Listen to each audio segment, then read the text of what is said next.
Looks like we can get to work at once. The union muscle turned up. They look rowdy.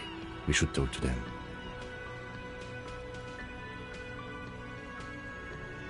I completely forgot. Sorry, I had a rough night's sleep. It's them by the looks of it. Loud and nasty, just like the manager. One loose thread less to worry about. And one big problem to replace it.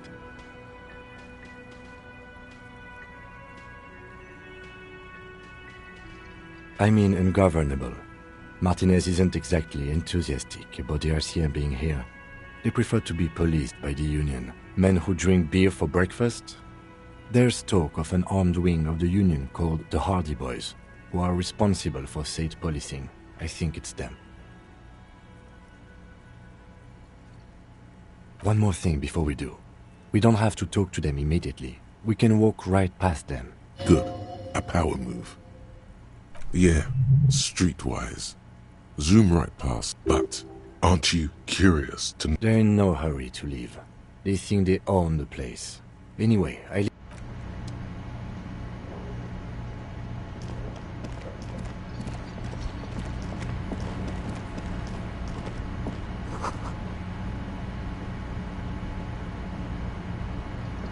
The man ponders his cooking utensils and gives you a little nod, acknowledging your presence. The man says a couple of sentences in that strange language of his and then seems to wait for you to speak. Just one word. Sounds quizzical. Then he awaits your answer with his brow arched. Horse need more vodka? okay, so it's vodka that keeps the men happy and in good spirits. Of course, vodka.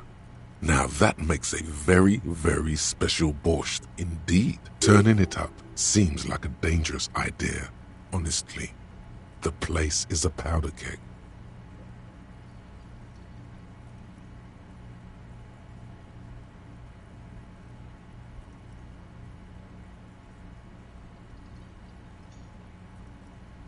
The cook gives you a long, disappointed look, then turns the stove off and seems to wait for you to speak. The mention of mañana gets his attention. He smiles and delivers a whole slew of unfamiliar words and lively gestures. Then he falls silent again. They're friends?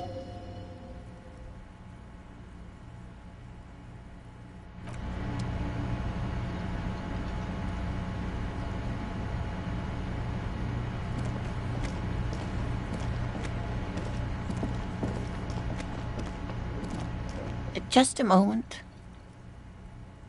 She's agitated, judging from the way she keeps pulling at the frayed edge of her blanket.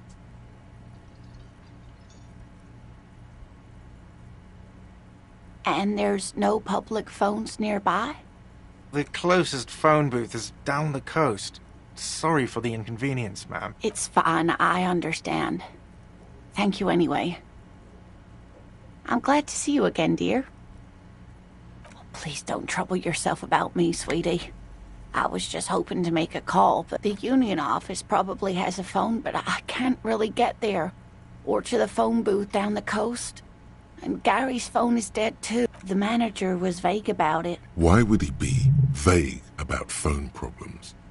To let the young woman who's house-sitting for us know that we may be delayed.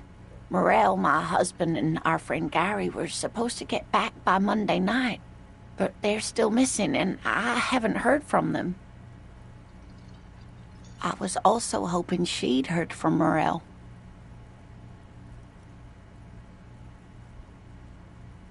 That's just it. This isn't like him at all. A cold breeze hisses through dense thickets of reeds. Something sweet in it, somnolent. A damp chill goes down your... But you have more important things to worry about.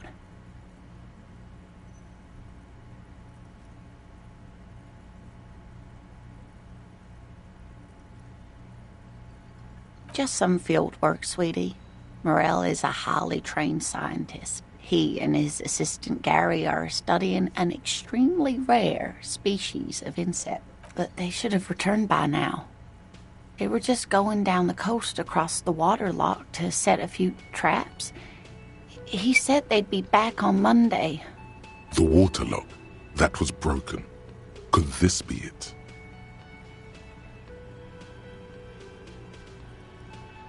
Oh, sweetie, it's nothing like that. Gary's as loyal as they come. Oh my, what happened to the waterlock?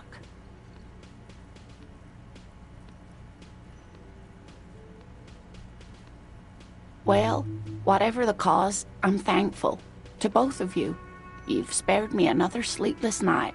You're welcome, Matt. I hate to ask, but if your investigation takes you to the other side of the coast... This will surely lead to a cryptozoological mystery with that extremely rare insect. And if you see him, let him know Lena is waiting for him here at the Whirling.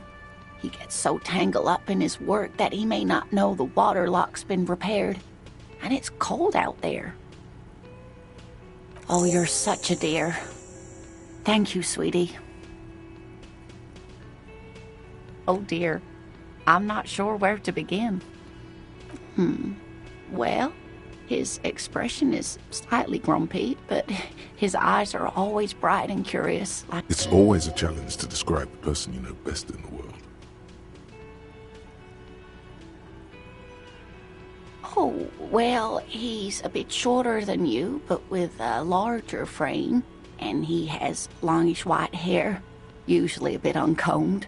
You might say wild, even. The lieutenant pulls out his notebook and... One other thing, he'll likely have all kinds of field gear on him, even if he's not out in the reeds, you know, just in case. We'll be celebrating our 16th anniversary this autumn. Not the most numerically satisfying anniversary, but I like the less obvious milestones even more somehow.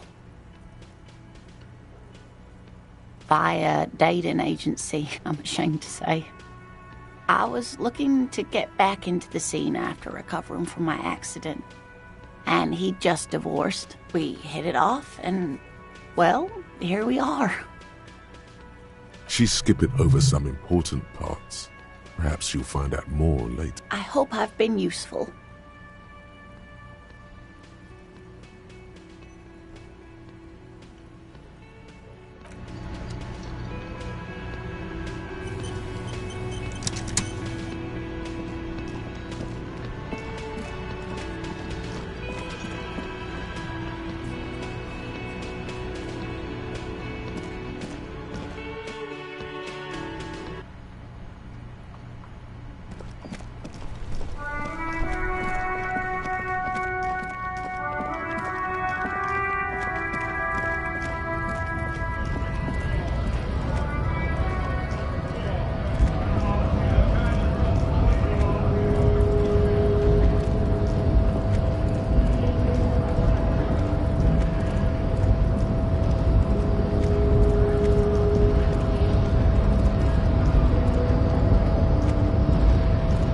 Do not presume this has drastically altered our race dynamic.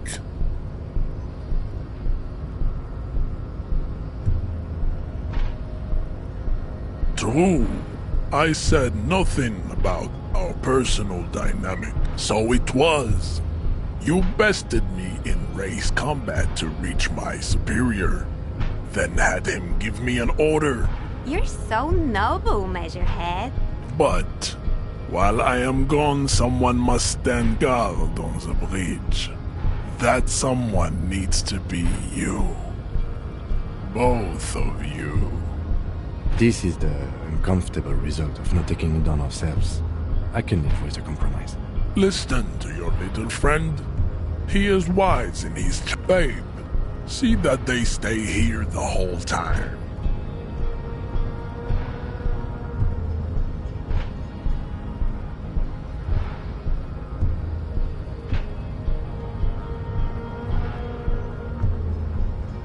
The woman's gaze follows Measurehead as he leaves. So, you guys are like cops or something?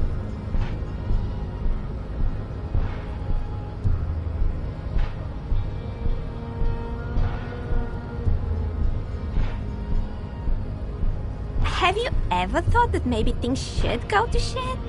I'm Katya, by the way. You hear that? That sound. He's breaking something. Yeah, Jean-Luc must be really tearing it up over there. I wish I could see it.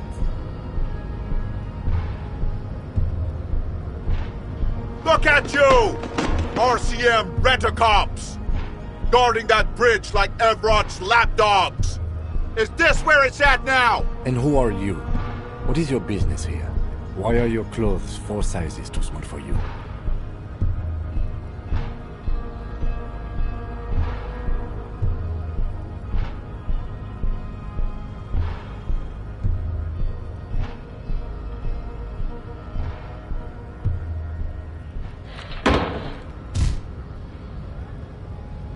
A shrill laughter interrupts you, echoing across Martinez.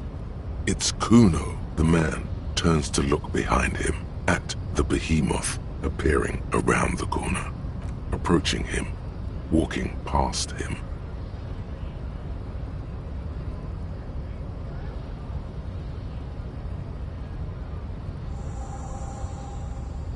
The corpse has been removed from the tree.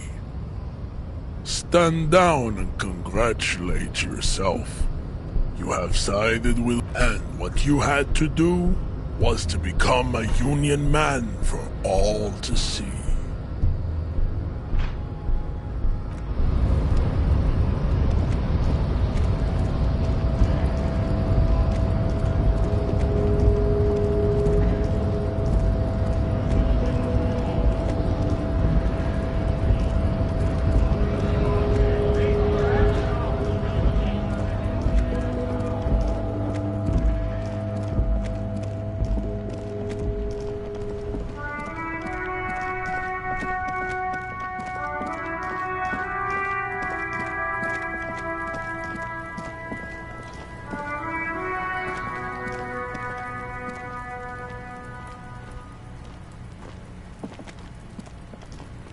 You missed a good show before.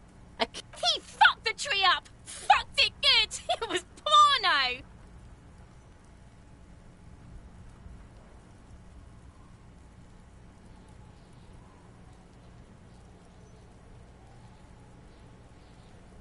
Shoot that shit at Kuno, Pigonaut.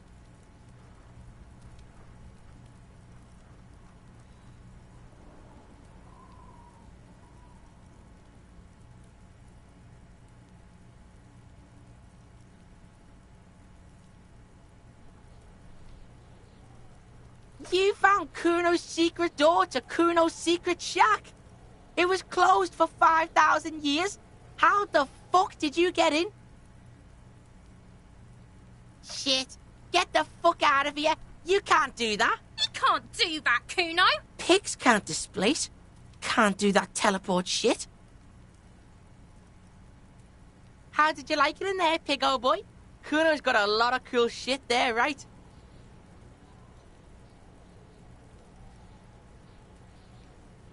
That's where Kuno gets his daily hit of electric. Kuno Shazam. Kuno rides the fucking lightning in there, pig. Bet you'd like to ride the lightning too, wouldn't you? It's a vitamin, pig. Don't you know anything? You could use some. Yeah, it's the mag. You fucking need that shit to stay on top of your game. Kuno goes through like a tube a day.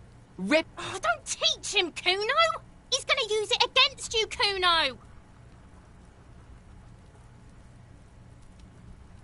You're not getting this, pig. It completely takes away the hangover. It's like you didn't do anything. Like, fuck you, pig! Don't do mag! You're gonna OD and you're gonna fucking die! Good call, Pigmeister. Don't come and talk to Kuno about his kingdom. Kuno doesn't...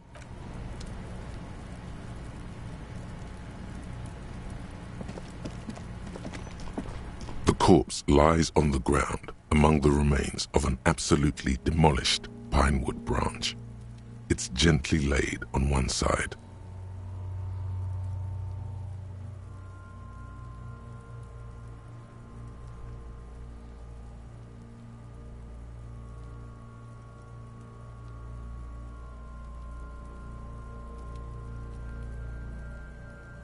Mr. Measurehead has done a good job. Nothing is too broken or compromised. The victim is ready for a field autopsy.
Yes. 1. Investigation of the scene. 2. Initial examination of the victim. 3. Field autopsy. 4. Transportation of the body to the morgue. The fuck are they on about? Cop's gonna cut his shit up! The lieutenant adjusts his glasses. Come on, officer. You know what a field autopsy is. You've done 100 of them.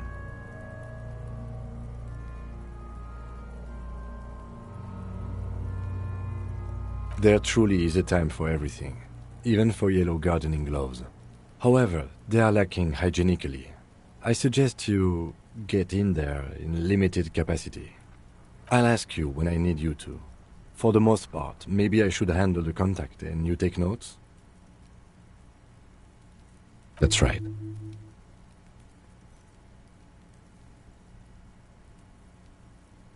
You knew it because you inspected your ledger. The lieutenant is relieved you know the protocol.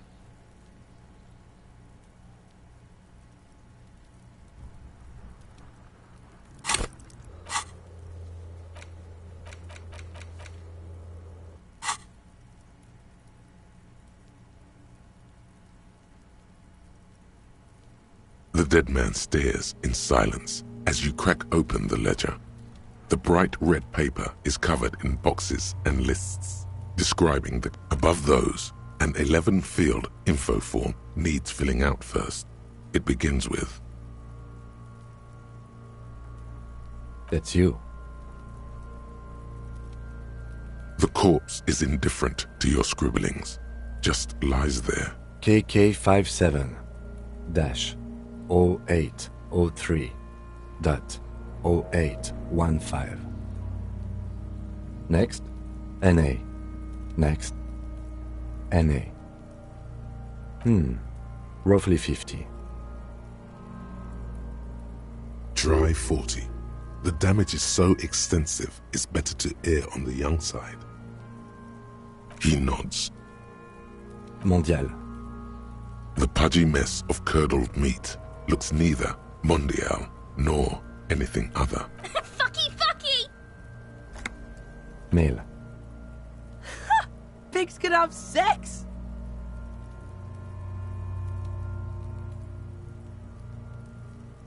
Nor does he look male, with his pregnant belly and indistinguishable face.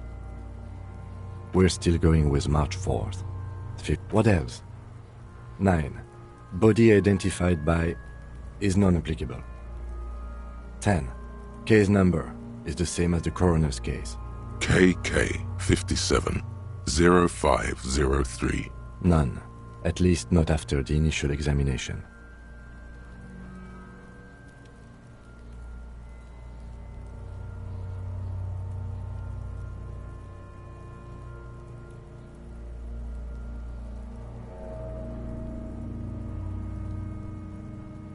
Interfering with the body's position or wounds post-mortem.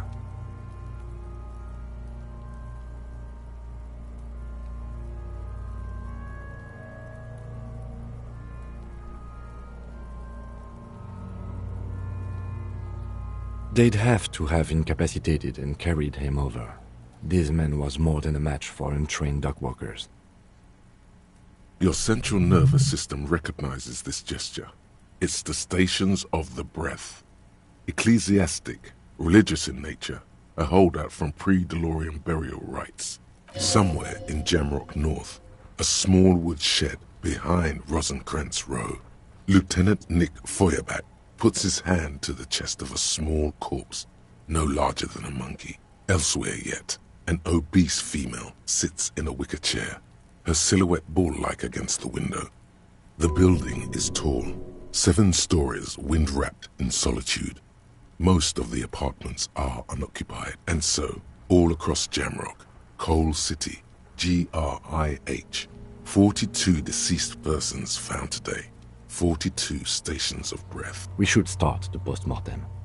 The corpse cannot feel Kim's hand on his chest. It no longer meaningfully interacts with its surroundings. A thicket of boxes and lists on red copier paper tries to answer why.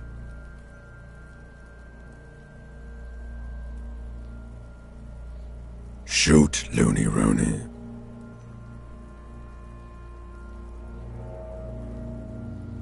Come back later, Corporal. Clothes. The deceased wears armored boots and white briefs. The make of the briefs is Babrodine, I think. See, it's happening. Babrodine, yes. Inexpensive. Size M. Color white. The disappointment is palpable. The red-haired thing was expecting something more lurid. The rest of the clothes have been removed post-mortem by scavengers in order to get to the victim's ceramic armor. Officers are in search of the missing pieces. It would be clever of you to omit the boots altogether, sire. If you are to keep them for yourself, as you ought to, you have deserved them more than anyone else.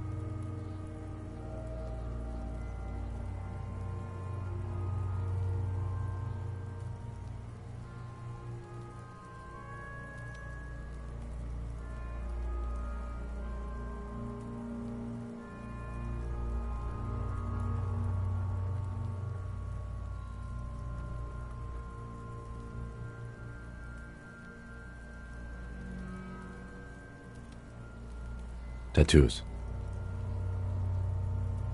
The upper torso is covered in a single, continuous tattoo resembling a microelectronical circuit board.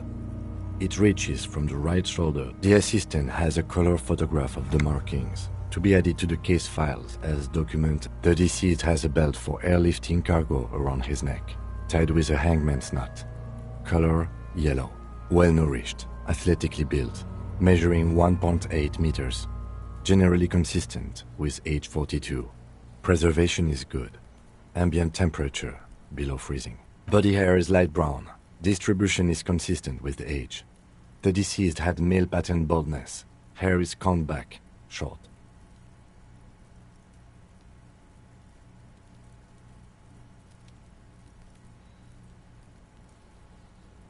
The hair under your latex fingers feels cold to touch, wet.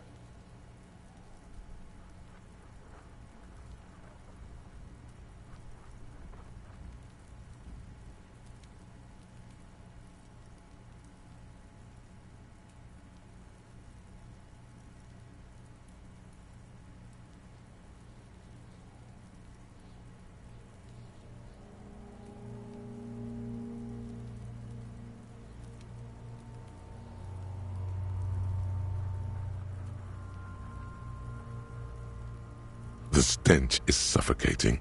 Strands of dark brown hair start. There must be brilliantine in there. He's combed his hair back with oil.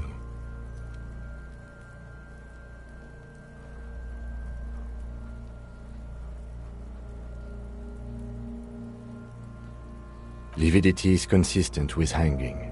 The head is congested. Contusions are present on the head, chest, and thighs. Fucking low velocity! You think Kuno doesn't know what you're talking about? Talking shit about Kuno's velocity. In addition, there are bite marks on the face, scalp, and chest, consistent with predation.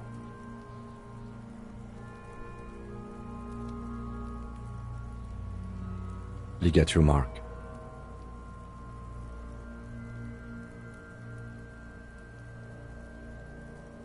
The steel wiring.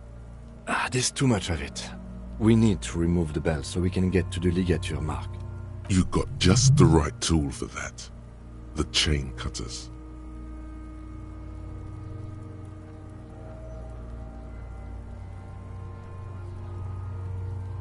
Always good to think ahead. Now, we need to cut the belt to see the ligature mark below. See? My pig is gonna fuck his head off. No, he ain't. Your pig's a boring fuck. The belt is equally tight around the whole circumference of his neck, swelling over the edges like white bread. The knot is the weak spot. The chain cutters fit in there. Steady now, like a flower arranger. 2 cuts. After some deliberation, you sink the cutters into the knot tying the belt together. You squeeze, snap. The knot is slashed. Another cut and the belt. The rope rises to a point, leaving a gap in the ligature mark. The suspension point is in the back of the neck. As it ought to. This is where its grip on the curdled meat is gentlest, pulling up. Hemorrhaging is observed on the skin, above and below the ligature mark. The mark is well pronounced, consistent with a drop from 1 or 1.5 meters. Chest is intact. Normal contour. Abdomen is protuberant. Pelvis intact. No! I fucking knew it! This is clearly what they've been waiting for, ever since the autopsy began. Genitalia is male and unremarkable. No evidence of injury.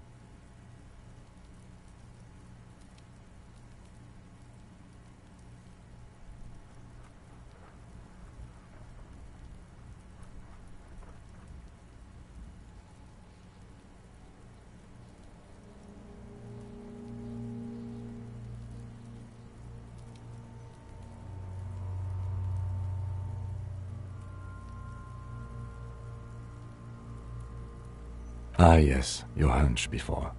We can have a semen analysis requested from processing, if that's what you meant.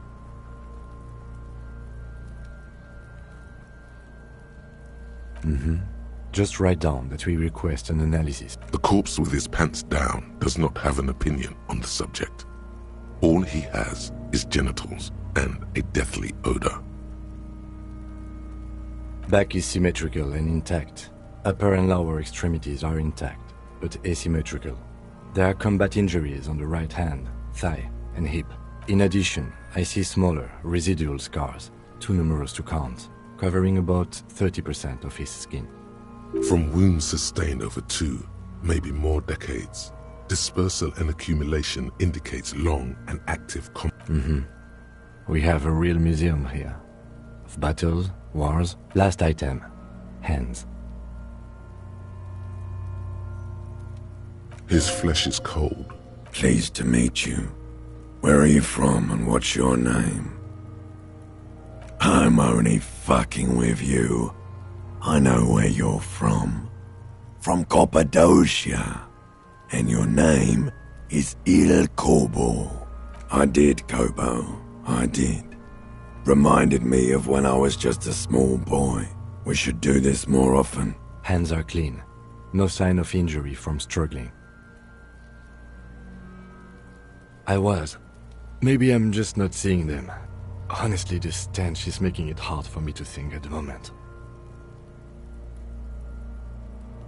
Ooh. That's all for the external. Well done. What next?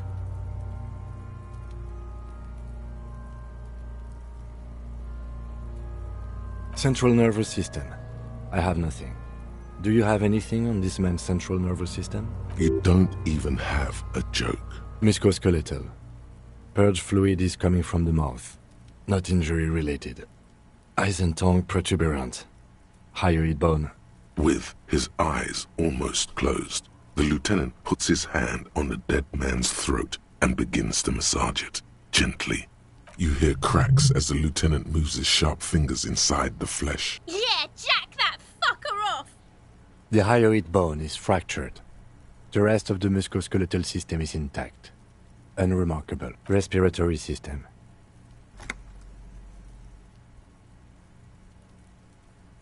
Oral cavity shows no lesions. The victim has received dental implants, possibly after a combat wound. Mouth swollen. No scream. No sigh of relief rises from the darkness inside. It's humid there. Sickly sweet air, unlike anything living. You feel like you're about to throw up again, straight in that mouth of his. It's hard. Once more, you taste stomach acid in the back of your throat. A contraction. Your throat pumps inside. You see darkness. There are ancient mysteries down there, Kobo. Ask me later. Hemorrhaging present in mucus. Hepatobiliary. NA. Are you a hepatobiliary expert? Neither am I. Same for toxicology and serology. And cardiovascular. The body exhibits heavy lividity. Blood has gathered in the hands, feet, and neck. Gastrointestinal.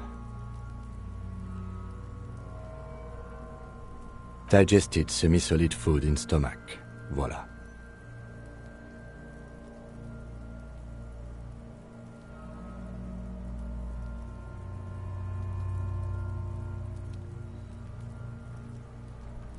What's next on the list? Let's see. We have bite marks, contusions on the head and chest, and a ligature mark encircling the neck. You'll need 3 fields. Leave a 4th one too. Oh, So we inflicted them? Okay, so there's a spin-stabilized munition from a Kiel A990 muzzleloader. I don't think we should mention that. Better not to muddy the waters.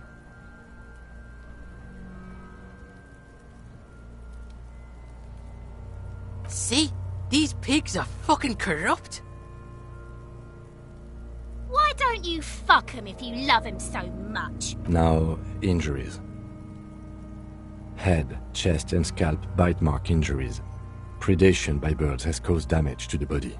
And your opinion, officer?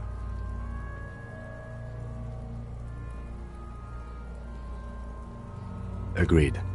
So, the scalp bleeds from a post-mortem head injury, a stone.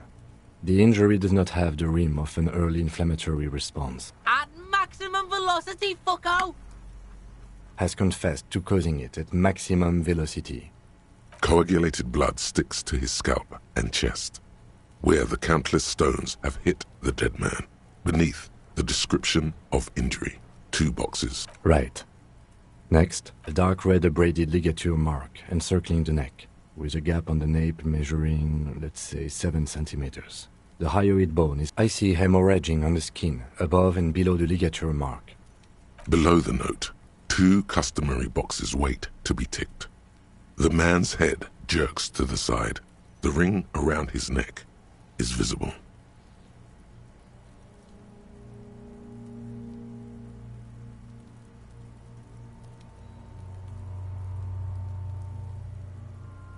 That's it. We have established cause of death. It's not much, and it leaves much to be questioned. Let's wrap this up. I pronounce this field autopsy over.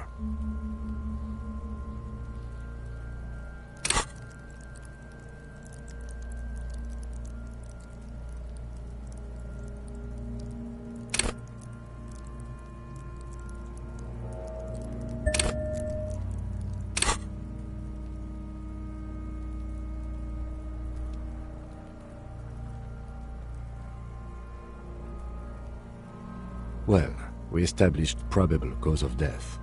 We requested a test to be run on the genitals. That was de règle. We were thorough with the list of injuries too. We described them all in detail. What is there to say? Oh yeah, well done, Master Detective. Maybe a drink is in order? I need a copy of that autopsy form. Then I will drive him to Faubourg for processing. He's thinking, did I miss something? You tilt your head, also looking at the corpse. I'm sure we didn't get everything. There's always something.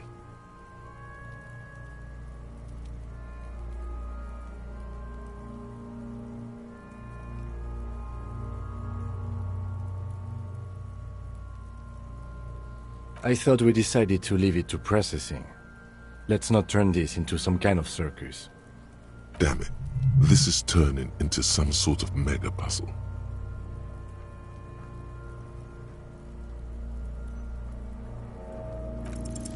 You run your hands over the victim's cold body, his limbs, his torso with its swollen organs. Maybe you should be more thorough.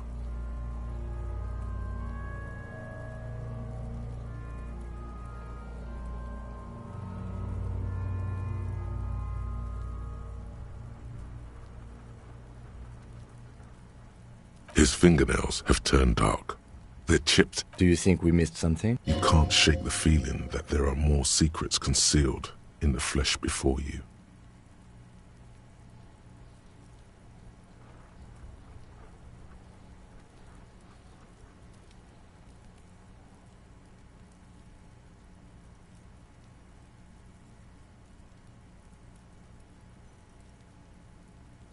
Okay, well, we are in livor mortis here. He is disintegrating. We need to refrigerate the body if we want to conduct another examination, and we need to do it fast. It would have to be industrial in size. Let's start by asking Gart at the Whirling in Rags and the Fritz store down at the gates. If they don't know, but only if all else fails. Fuck are you looking at, Beano man? You want a piece of the Kuno? wanna get fucked? Only if all else fails. This is one task we cannot sideline. With every hour, whatever we are looking for will become harder to find.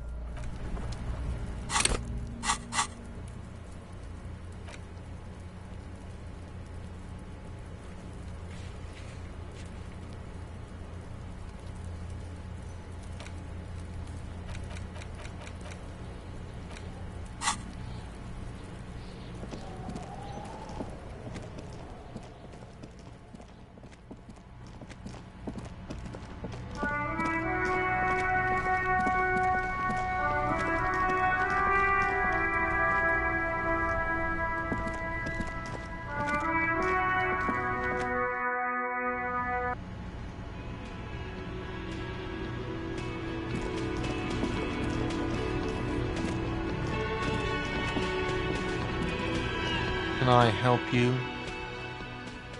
Yes, for the dead body. Corrected.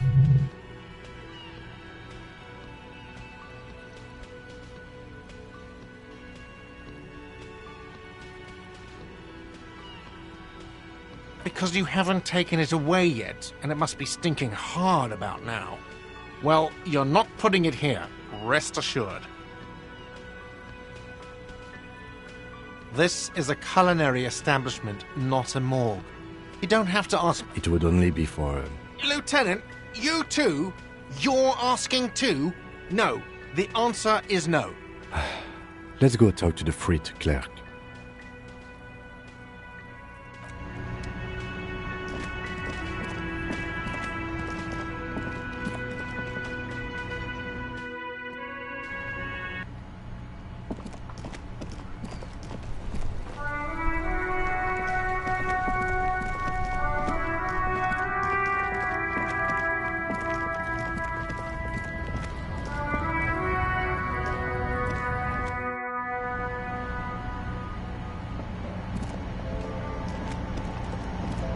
The tear machine stands in the corner.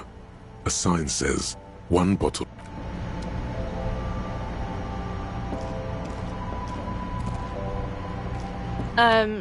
Is this about the questions again? Wow. I didn't know you worked for the Union, sir. Anything else I can do for you? Blow the whole thing on speed and gin. Right now. Speed and gin. Mm-hmm. Right behind you.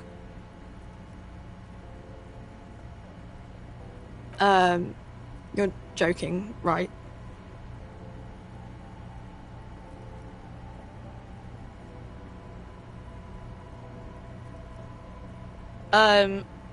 Okay.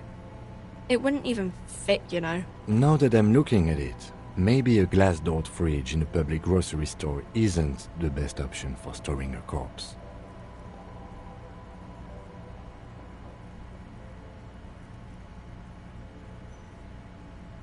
Yeah, I don't know.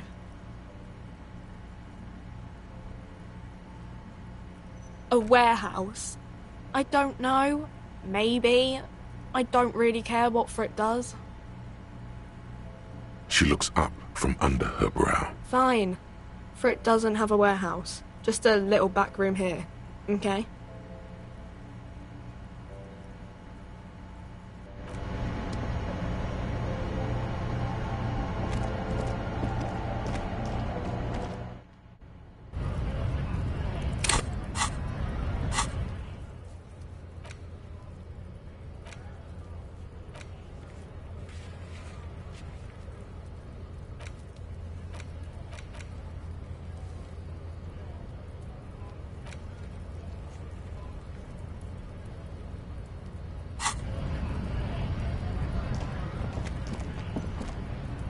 Looking for something odd?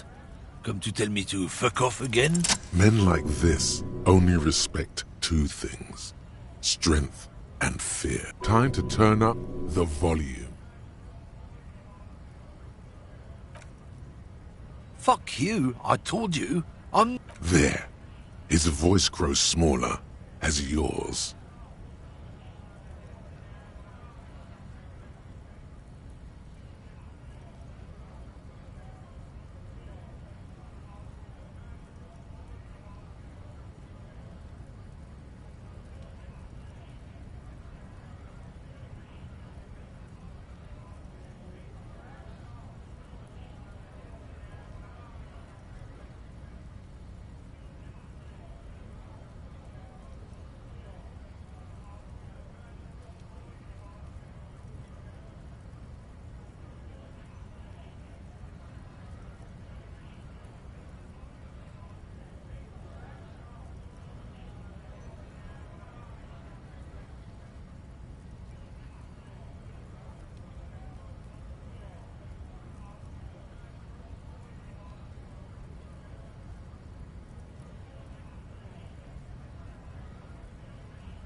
Look, fuck you, man. It's some lorry down there. Green, banged up thing. I don't fucking know who she is. When did she go away? I don't know. I don't even know her name. She just rolls with the fleet and acts like a big shot. Some dyke, probably. Past the monument. Down there. The Green Temple. Now, leave me the fuck alone, okay? A small temple by the monument. Green. Looks like he got his adrenaline up, too.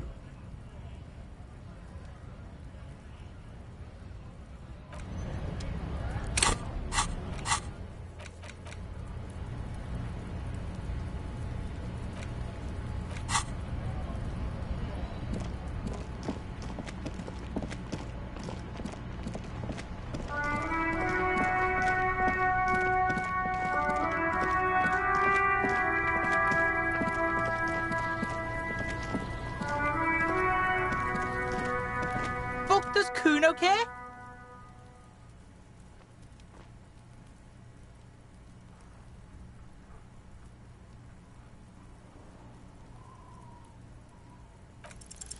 It's not Kuno. It's Kuno S.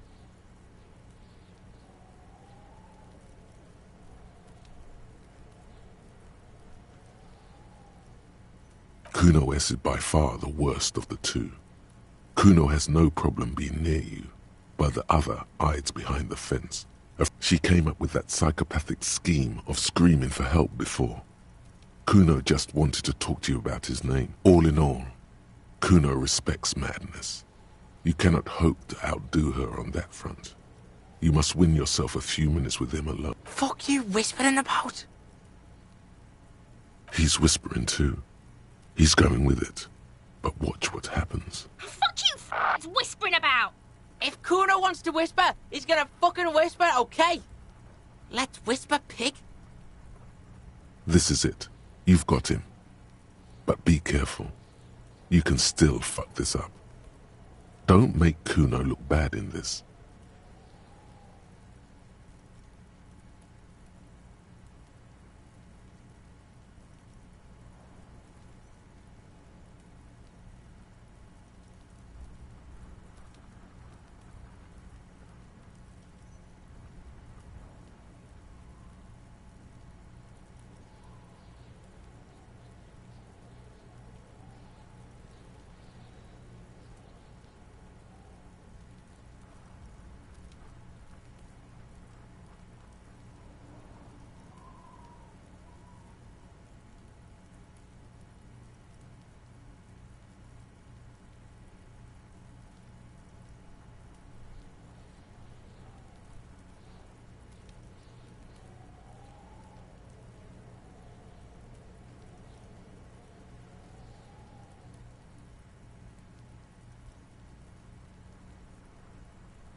Crazy? You don't know the half of it. She's not crazy. She's insane. Dangerous. She's smoked a man. She's done people in. Probably even pigs. Stop talking to him! Kuno, I'm... She understands what you're trying to do. Yo, see? Did Kuno not tell ya? Kuno told ya. Talk, pig. Kuno's got it under control. You did it. They're separated. He's even turned his back to her, so she can't read his lips.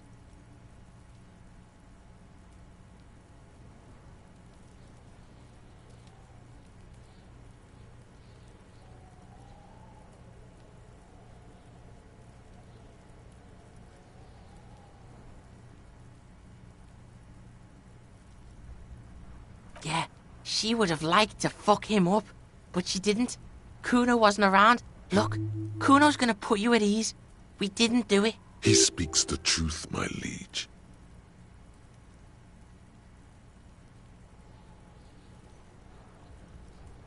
Fuck knows. She says it's the song of her people or some shit. Crazy people. The fucking Nakis. Some things are too awful to dwell on. The Nakis and Runkaris might be some kind of defense mechanism. Kuno means she killed someone. That's right. See? His little green eyes are fixed on yours.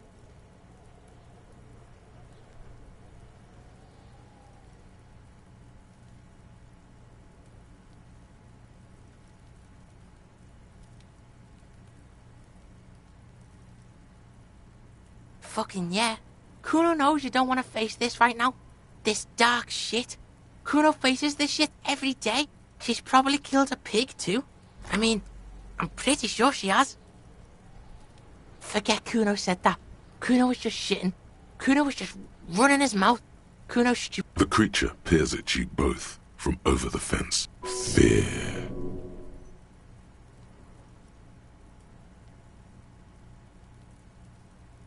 Fuck no, she's not my sister.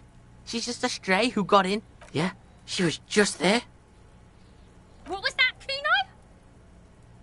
She was in the hallway, dripping wet, by the fucking shoe rack, in the dark. Kuno's got no fucking idea. Her hair was all wet. I think she pissed on the floor too.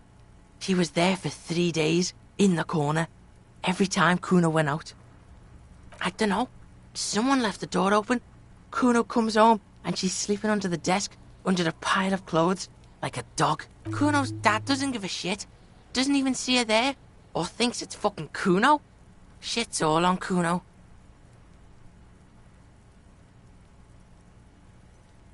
Yeah, she's psycho.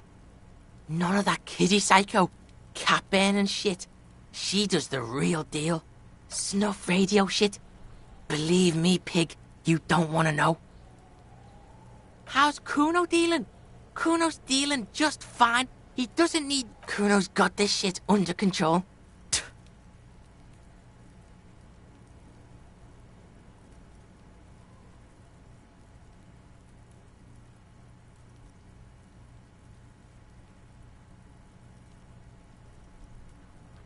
Listen, listen.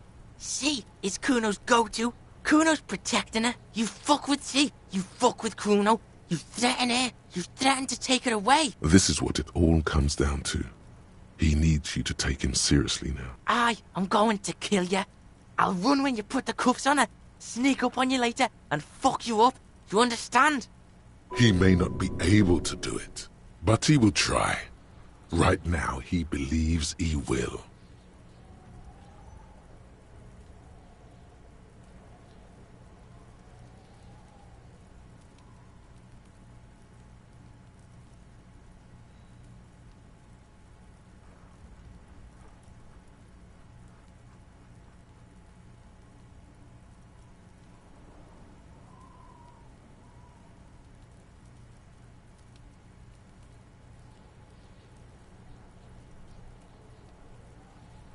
Alright, now we can do business. Yeah, what do you want?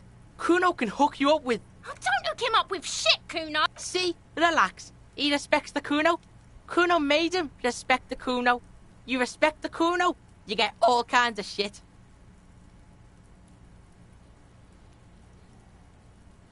Kuno's gonna get you hooked on illegal narcotics if you run a little errand for the Kuno. Get you hooked, pig. That's right. Kuno's a candy store for pigs now. Get ready to be rewarded. For the fuck imp. Good thing you asked the Kunmeister. Kuno knows a fridge. Perfect for freezing Bacon Man's in a rush. But what's in it for the Kuno? What's the return on Kuno's investment?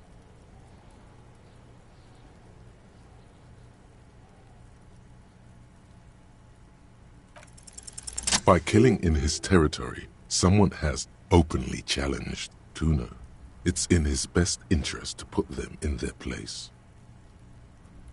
The dark flame smolders in Kuno's eyes as he ponders your argument, wordless, like kings do. Alright, Kuno hears you. See that shit house over there? A cold comes over you as you glance behind him at the crumbling colossus there, casting a shadow on you. You gotta get in that shit. In there, deep. Through the bookstore. You gotta beg the book bitch. Used to be you could get in there through the doorbell, jam that shit. Book bitch changed that. Kuno doesn't beg. So, yeah, book bitch. He means the bookstore. We have to ask... Plaisance is the mother of the little girl peddling books on the plaza. Impressive note-keeping, Lieutenant. See, the Clyde gets it. Listen to your four-eyed friend. Then try again. Kuno's not your brain slave. Think for yourself, pig. Check the fucking basement, pig. Don't you know anything? Always check the fucking basement, recon style. There's a giant fridge down there. Fucking will fit, no problem. It looks like a white bird or some shit. Try not to piss yourself. You didn't hear it from Kuno, pig. Kuno owns you now, pig. You're Kuno's property.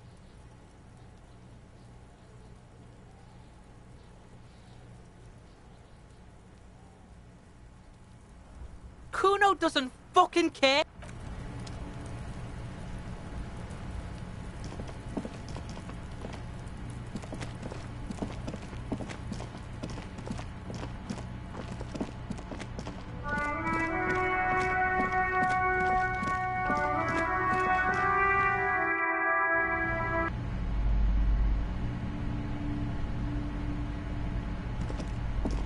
Hello again, esteemed officer, and welcome to Crime, Romance, and Biographies of Famous People.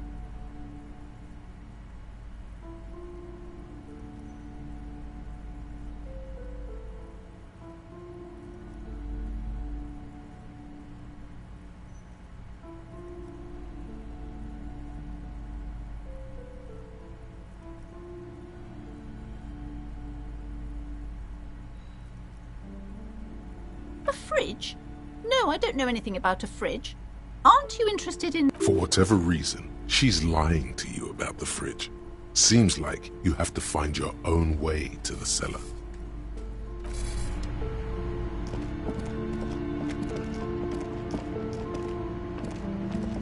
A heavy door with a missing handle stands before you, covered in dozens, if not hundreds, of Seminese trinkets and charms. It appears to be locked.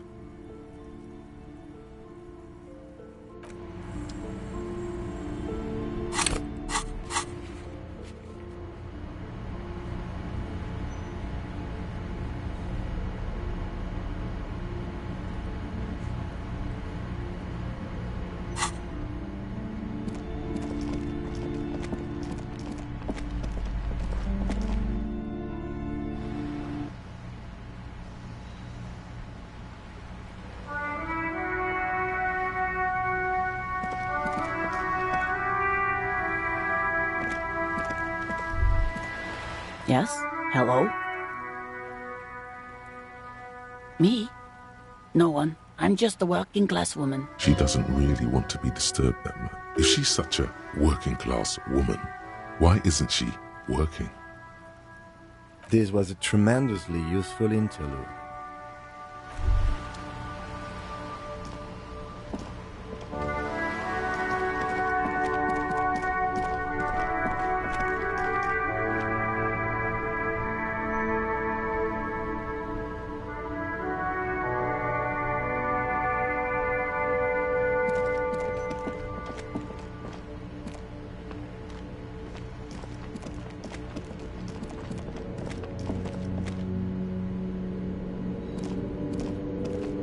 Old call box with a matrix of push buttons lists all the companies in the East Delta Commerce Center.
Hello again, esteemed officer, and welcome to Crime, Romance, and Biographies of Famous People.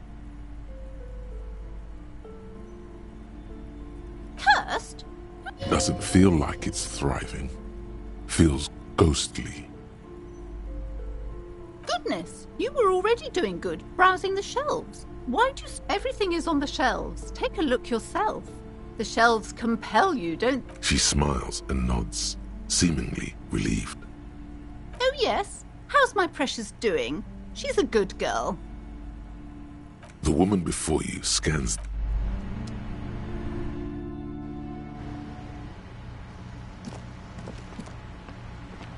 Hello again, sir.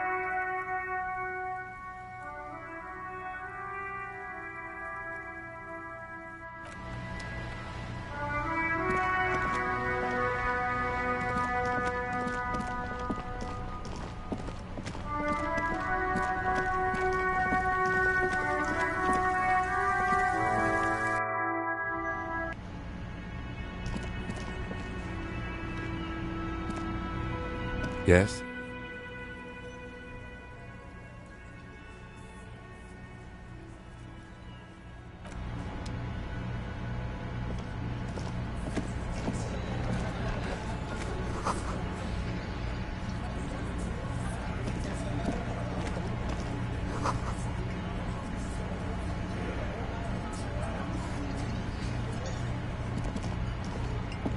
Over here.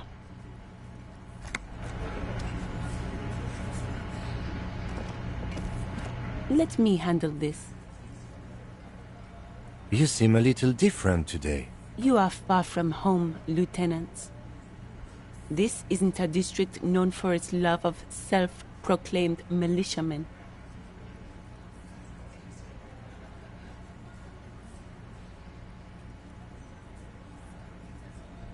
Not a muscle moves in her face, but her eyes trace yours, stern.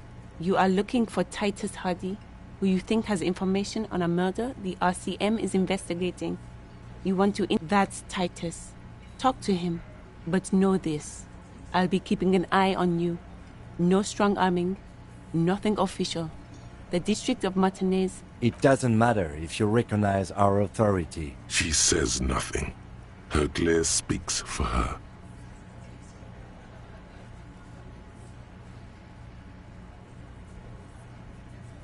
Obviously, I'm a lawyer. A legal counselor for the Dock Workers Union. I would urge you to consider what you say to my clients. What you want is of no significance, officer. Don't test your authority. In Martinez, you are no one.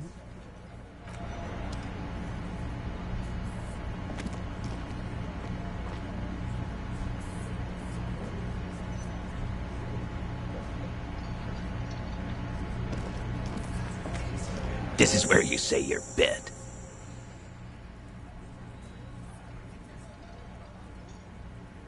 Detective.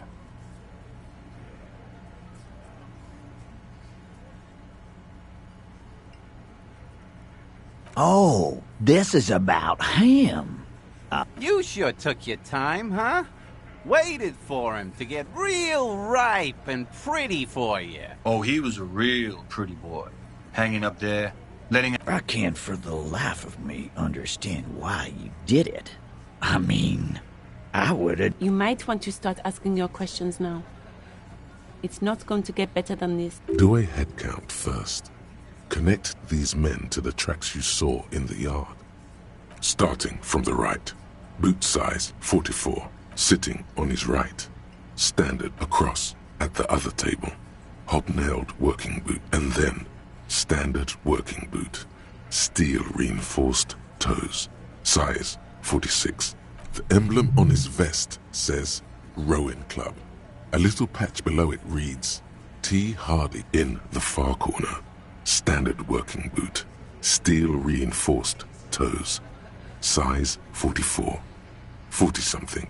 Non-alcoholic beverage in hand. You squint on his neck. Forget it. It's not important. Let's call this one the musician. Size 41. With the light step. Not a child, after all. An older man, in the middle, heaving and wheezing. Big guy, boot size 46, deep marks, probably carried. In conclusion, these 7 are the actors on the crime scene. The footprints were theirs. Exactly. You've stood there for about 4 seconds, not saying... The fuck is with you, fella?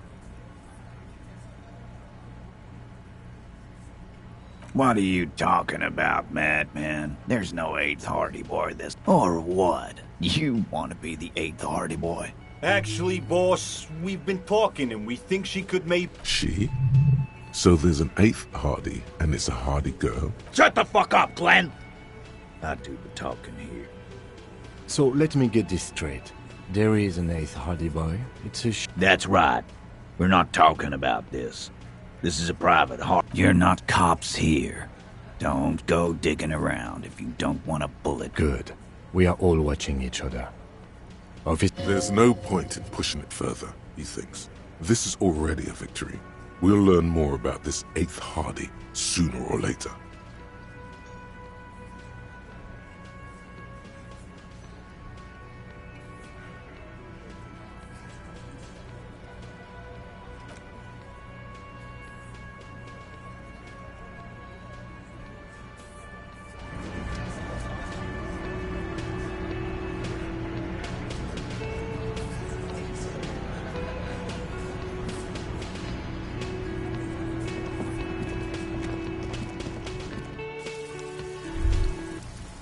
All around you, rain falls on the great city of Revachol.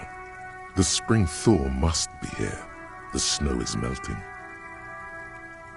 Looking up at the sky, cold water dripping from your hair. Grey sky like great battleships, clouds colliding with one another. Humid, your coat shields you from the rain while the city shivers around you.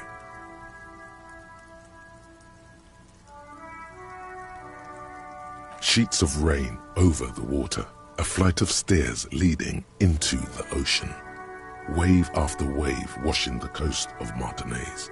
The ruins of a half-sunken sea fort crumble on an inlet beyond the Bay of Revachol. Ghosts rise into the sky.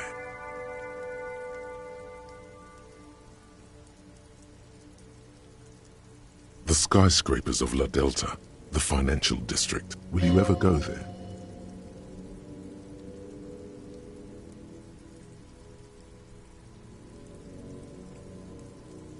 No, you are just one of the hundreds of thousands who watch them rise across the bay from Martinaise.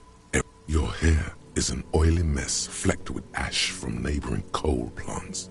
Smokestacks rise somewhere in the distance. The great gates of the industrial harbor are locked. A chill runs down your back. You shudder like an animal trying to shake water from its hide. You shudder looking down at your feet. Dirty rainwater runs. 2 green snakeskin shoes stand at attention on the mosaic paving of the plaza.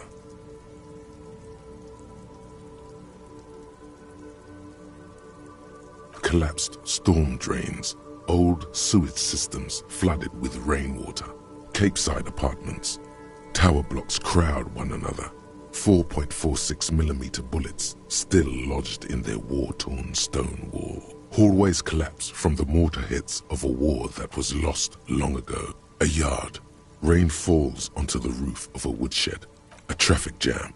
Rain thrumming on the roofs of motor vehicles. The road ascends. A raised motorway loops above the ghetto. Beneath its concrete columns, a sea of rooftops, woodwork, and tar stretches northward. 4-story buildings as far as the rain can fall. The snows melt in Jamrock.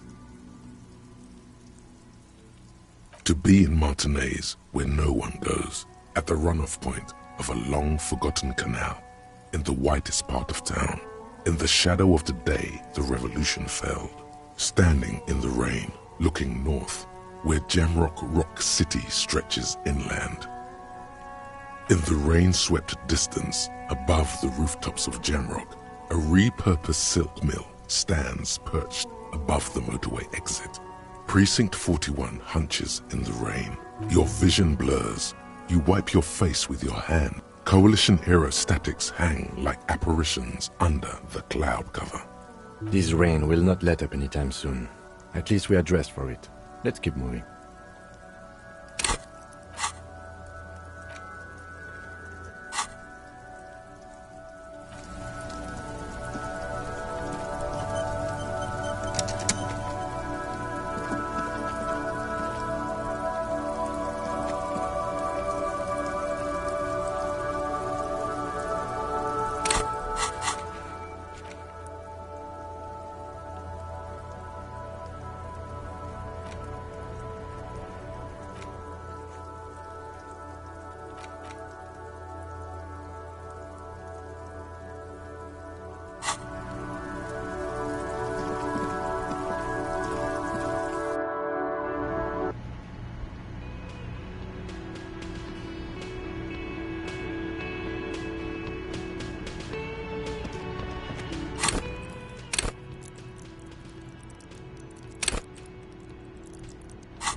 Looks like the circus left town, but the clowns are still here.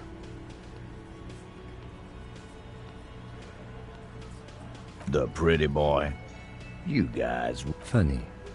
But my partner and I have a serious matter to discuss with you. You mean these boots? We all got a pair. We wore them the night we took the pretty boy out back and hung him by the neck. As he speaks, his fists contract, going through the pulling motion. Yeah, we did this. Together. All of us. Until he was dead. That's why our prints are all over. Goddamn right. No. These 7 honest men have equally come forth. They told you what happened, so that you don't waste any more of your time.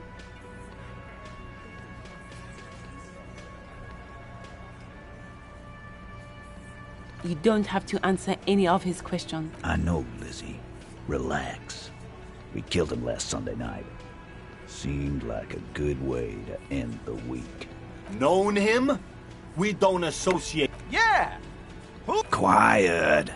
He came around about 3 weeks ago when that Pines cow first sailed. By the Pines cow, you mean Joyce Messier? The representative for White Pines? No. I mean the Pines cow. The stupid-ass cow they sent in to fuck us over. Why don't you ask her about the pretty boy? I'm sure she has interesting things to say. That's enough insinuation for today, Titus. Officer, your interview is drawing to an end. Don't waste your last questions.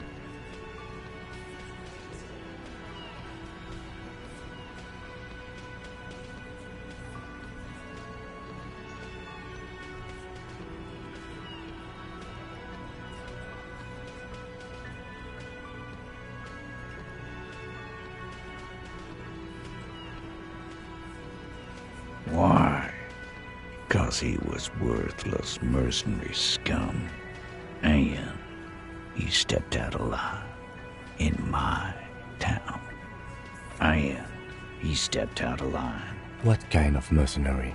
The kind that shows up when you start a strike. The experienced kind, too. Had Cohoy and Semenine written all over him. Ex-Oranese Special Forces. A live grenade! Right here in our bar! This one has a special gripe with him coming here. I can't prove it, but I know he was sent by the Wild Pines. They hire merc shit like that. Story of every strike from here to Samara. Wrong. He harassed women, raped one, harassed workers, threatened to kill some as a warning. There's a slight unease in him, suddenly. He regrets mentioning the rape. To kill us all, if we don't open the gates. If we don't let the scabs in. If we don't bend over. Yeah, he said it was his favorite joint now. Started to come in here every night. Drinking, grabbing girls. Grabbed one of ours mid-karaoke, right there on the stage.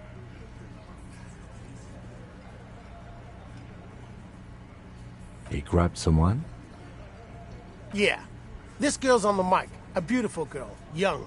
Gets into the second verse. Show me your cunt! Why don't you show me your cunt? Then, he gets knocked on the head with a wine bottle. Doesn't even fall down. Aren't you fucking listening? My man is talking to you. Yeah, me and Eugene got around. Aren't you fucking listening? No. You're not getting the name. That's a Martinez matter. There's nothing you can do for now. He's stonewalling you.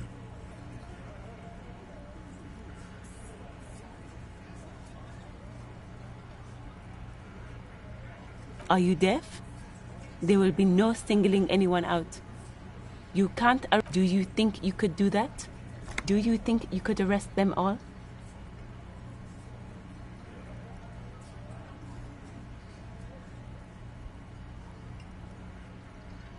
Who do you fucking think does?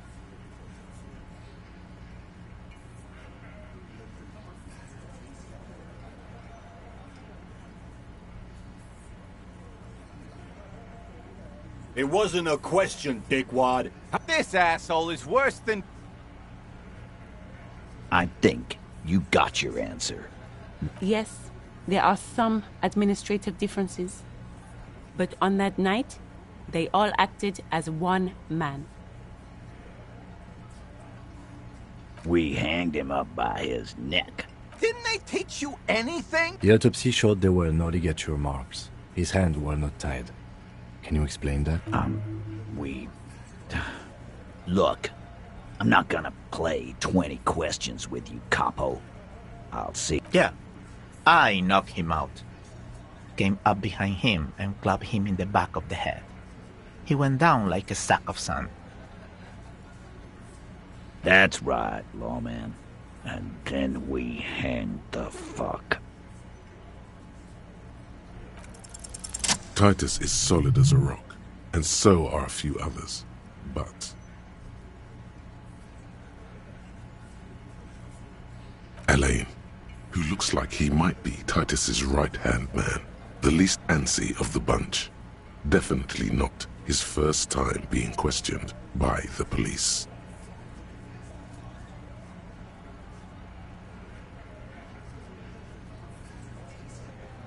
This little rat-faced fellow is solid, too. Always fidgety, him neither. Mostly keeps to his tomato juice, or whatever he's got there.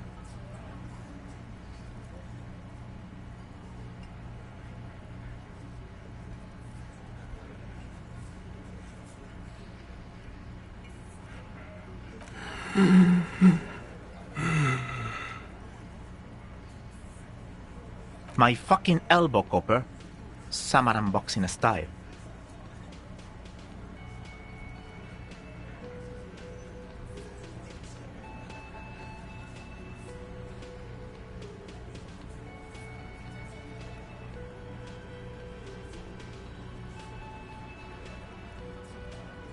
No.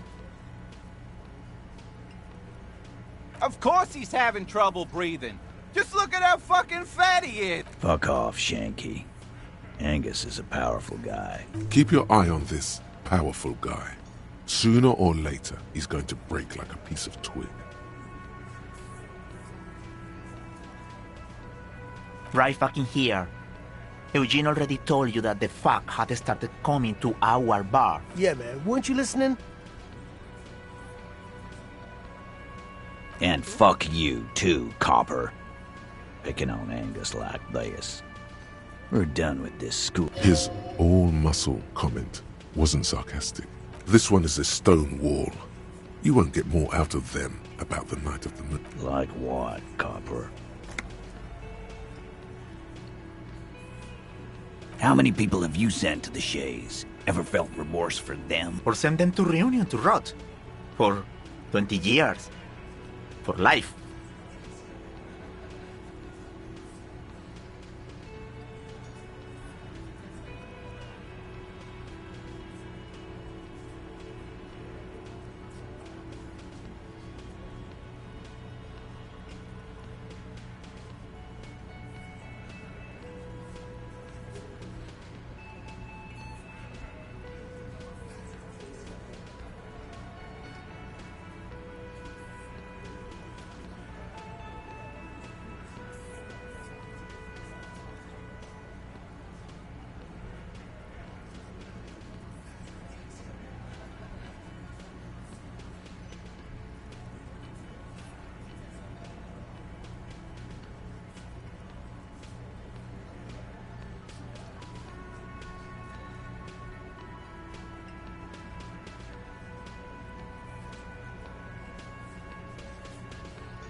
But you see, a lawman, is something people agree upon. And here in Martinez, we agreed that this man had to die. Yeah, lawman. Why don't you? Not in the arresting mood? A fearful readiness, like an electrical charge, raises hairs in the room. By your side, the lieutenant keeps his hand away from his holster. You hear the nylon of his coat hiss as he steps closer. Easy. Walk back from the provocation. They're armed, and they outnumber us. The lieutenant tries to establish eye contact with you.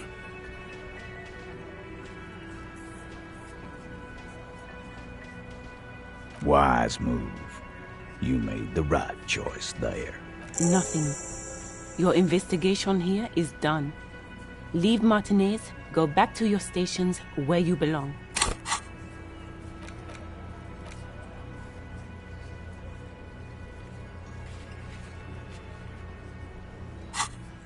I think we're going to stick around, thanks.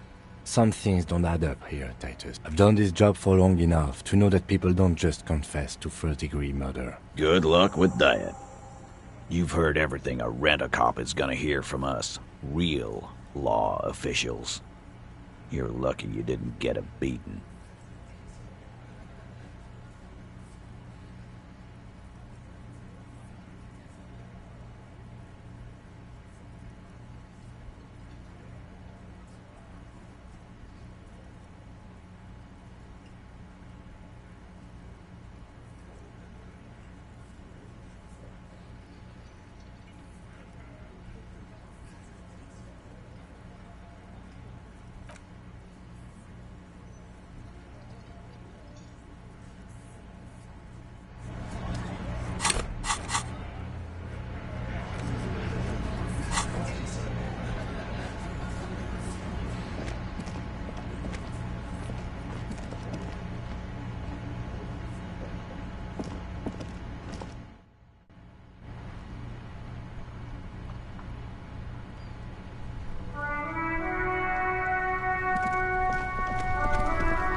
You're back. Good. What can I help you with? Word has traveled, yes, but nothing of real substance has surfaced yet, I gather. One of the tall buildings overlooking the roundabout. It would give them a read on the entire quarter. It appears we are being monitored every step we take, colleague. Did we have any other business here?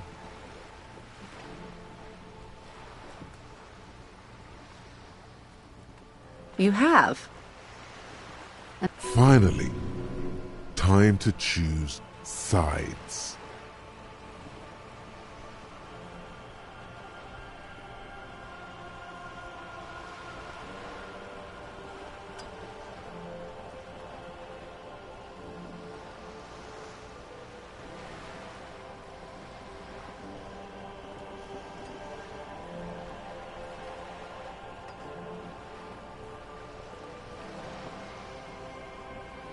Oh, come on now. He has his uses. How else would he have stayed in power? Corruption. That's how he's done it. Fantastic, Verm-like corruption, reaching into the bowels of the earth. The position of my unusual colleague does not reflect official policy. Of course. And I don't expect you to share anything he told you with me. I'm not a corrupt... How could I stop you? Are we not human? Tell her she'll like you for it.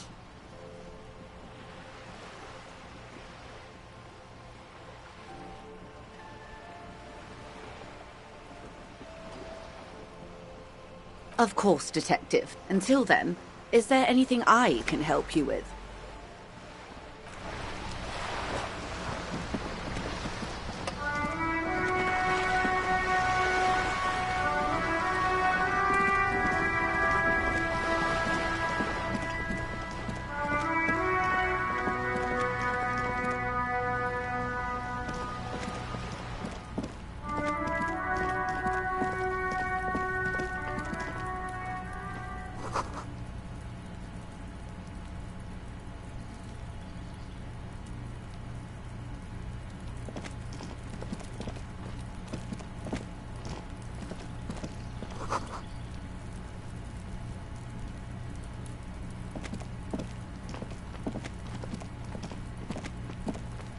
A stone, like any other, lying in a whirl of sleet, and there's a key beneath it, rusty. This must be for the front door. Pity it doesn't have the apartment number on it. We'll just have to go in and see.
This must be it. The basement door is weather-worn. The copper nails holding the upholstery in place have turned green from sea air, and there's a knocker shaped like a lion's head.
That's probably the door Efrat mentioned. We still need to get the key from...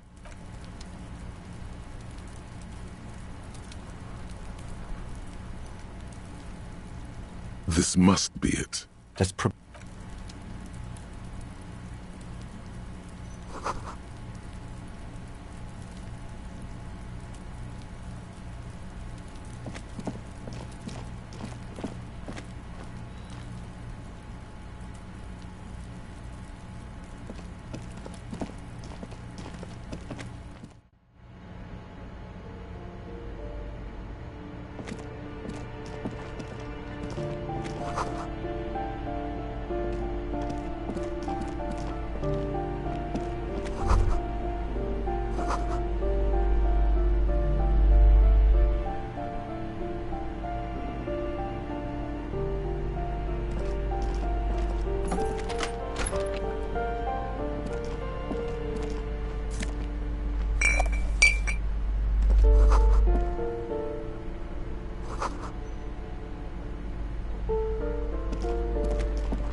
This door has been closed with a padlock.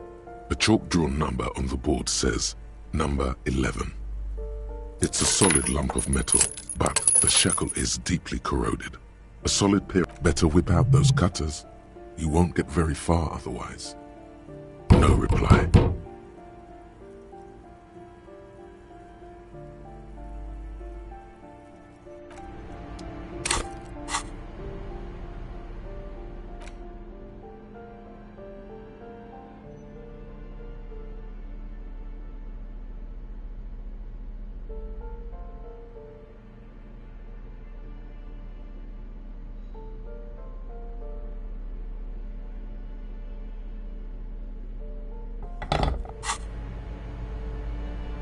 This door has been closed with a padlock.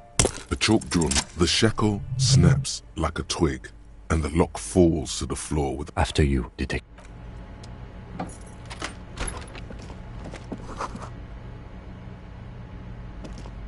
A plaster-cast bust depicts a middle-aged man with impressive sideburns. The name on the plinth reads, honestly, he does kind of look like you after all. The White Star, the photos on the wall. I think we have broken into the apartment of a young communard. How fitting.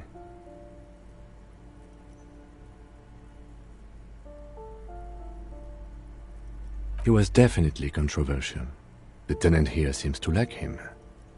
There aren't many communists around, not after the revolution. Some youth still keep the ideology going, it seems.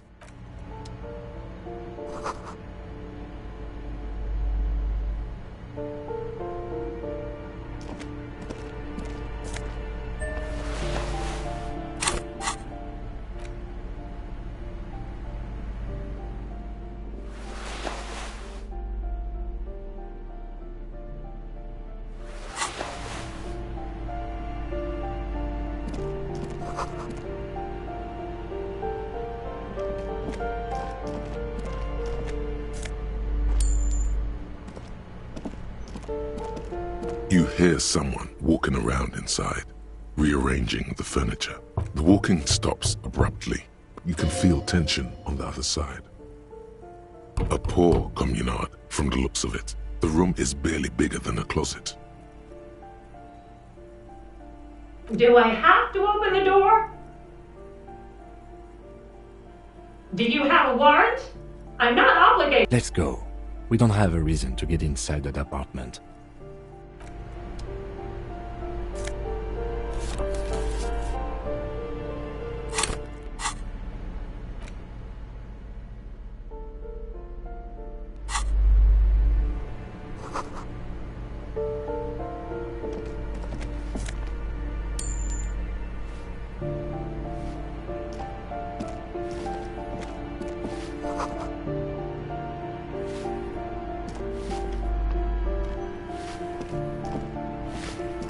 Give me a moment.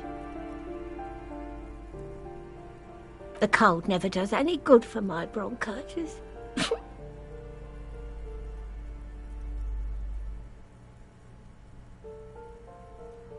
Go ahead, then.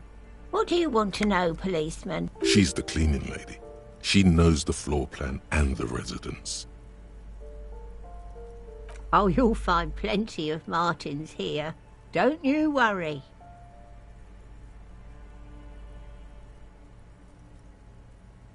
Pea-brain. Someone played a trick on you. Martinez is a... Oops. You really didn't get the joke there. I thought it was obvious. Anyway, officer, we don't have the witness's name.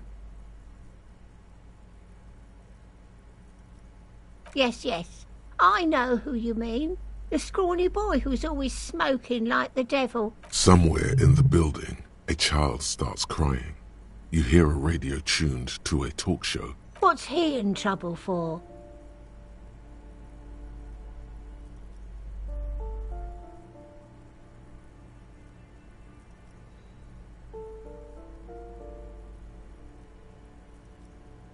Talk?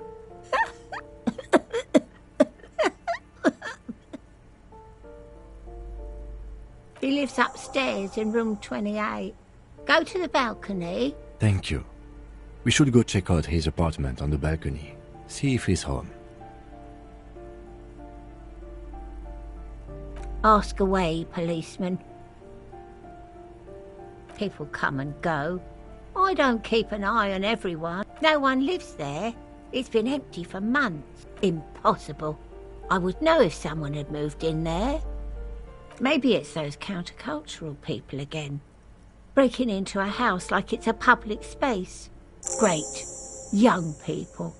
They're worse than rats. You know. Oh, that one is a scientist. A future scholar. I think he studies astrology at the community college. Something to do with all those stars around his door. He asked me to leave his drawings up on the wall.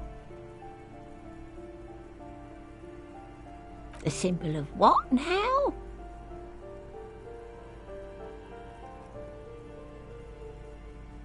Ah, all I know about politics is that it's brought us more harm than good. The artiste? Nothing I can do about her, I'm afraid. She ruins the walls faster than I can clean them. She leaves an old lady to her business. More than I can... She mumbles some kind of a response, then hacks something into her handkerchief. I'm no one. Just an old woman who cleans his hallway. If you can call it living. I have a little room. It's barely bigger than a closet. But I don't complain, no. I have my bed and my aching bones to keep me company. And all she gets, too. The coastal wind beats down hard on the cold room door outside.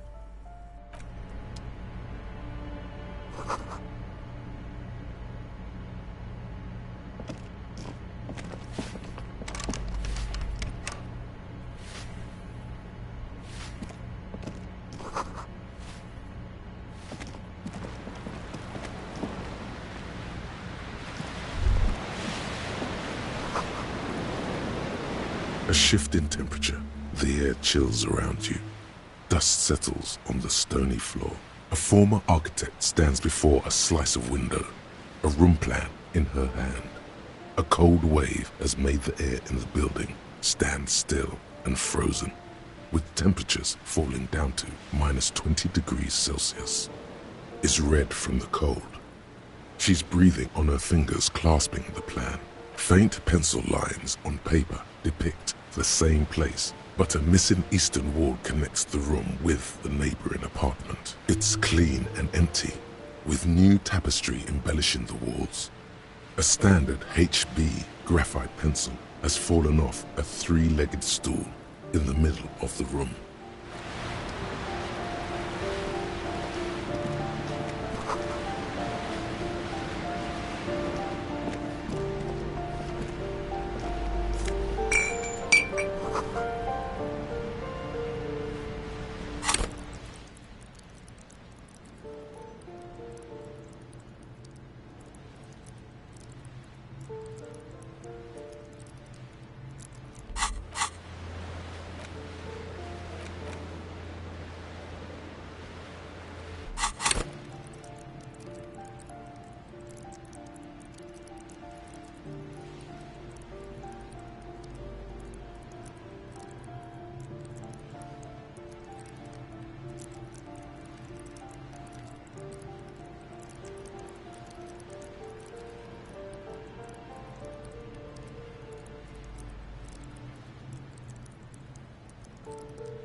That isn't just a five-pointed star. It's an inverted white pentagram cradled in a... The star and antlers was developed in the 6th decade of the... Even today, half a century after, the star and antlers retains the ability to evoke hope, disappointment, and fear in equal measure. You see noble aim.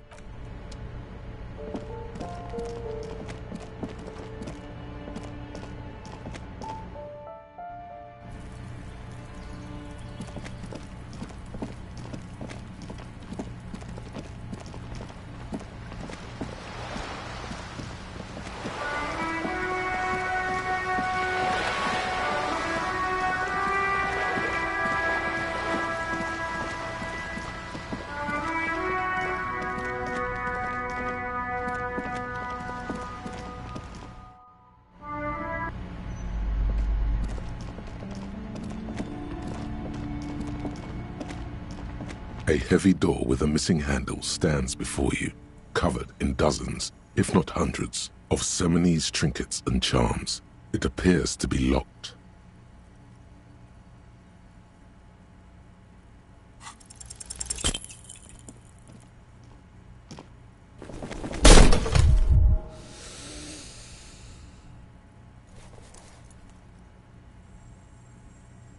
Ow, shoot. Whose moronic idea was it to just run through the door? Don't you know that things like that hurt?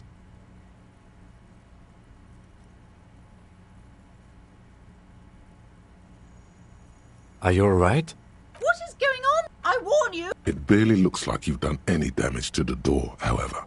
It's still locked and closed, covered in dozens of little...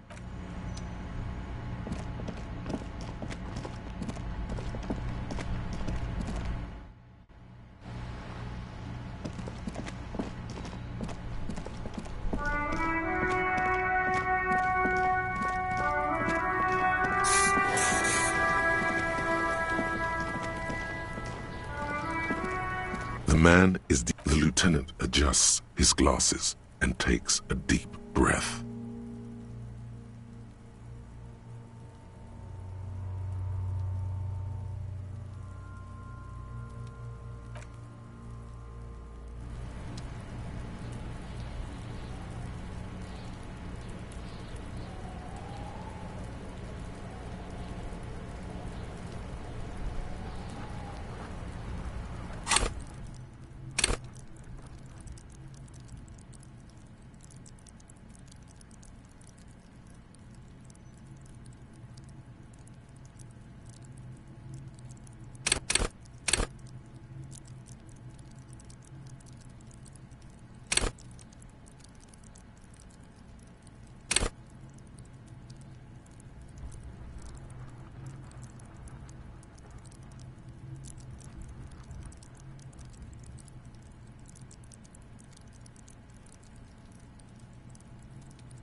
The man is The lieutenant adjusts his glasses and takes a deep breath. You really ought to... Shoot, Looney Rooney.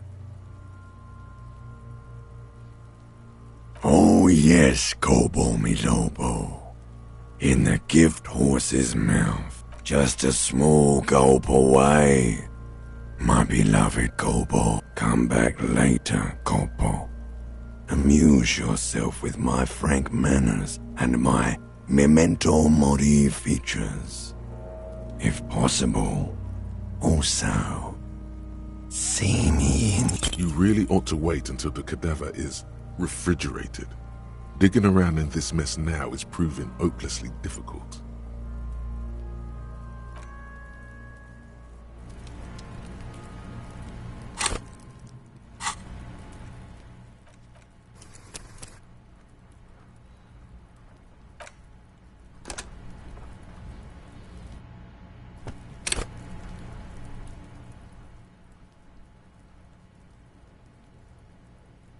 The man is decomposing visibly now. The lieutenant adjusts his glasses and takes a deep breath.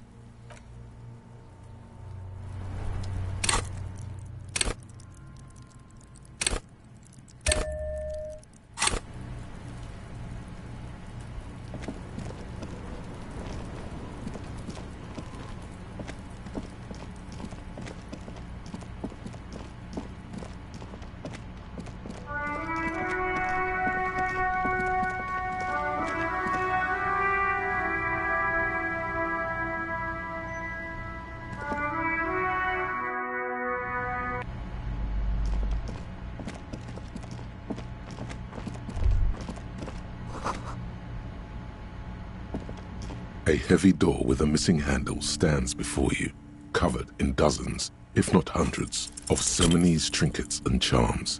It appears to be locked.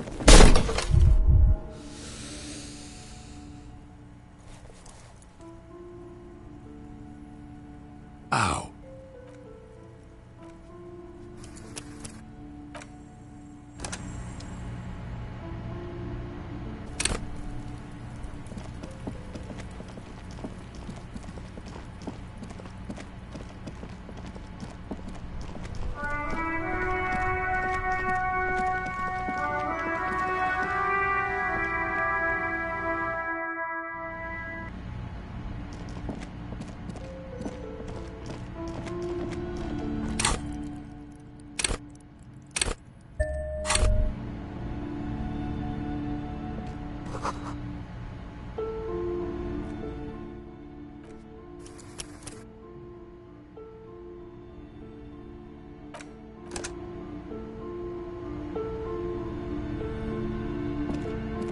A heavy door with a missing handle stands before you, covered in dozens, if not hundreds, of Siamese trinkets and charms. It appears to be locked. You smash into the wood and see a small crack appear on the doorframe. It's going to take one more try to break through to the other side. But you're not thinking of trying again, are you?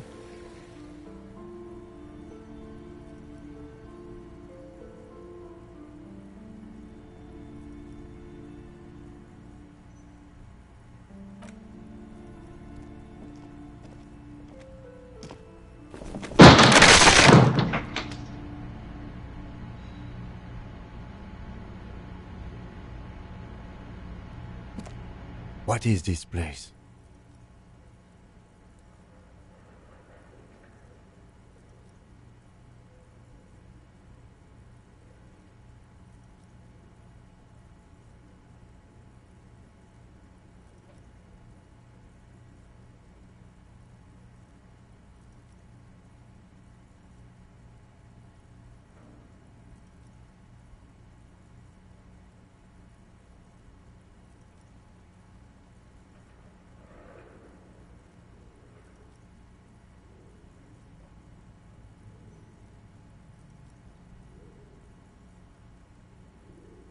No, it's a gym. Though it looks like no one's been here in ages. I doubt the electricity still works. Good thing we have a flashlight on us. Some specks of dust shimmer in a faint beam of daylight falling from the window. Other than that, the room is dark. An eerie feeling rises in your chest.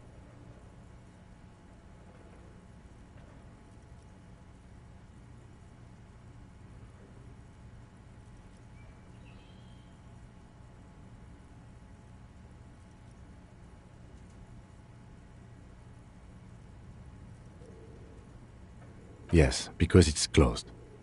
No need to look for supernatural explanations where banal.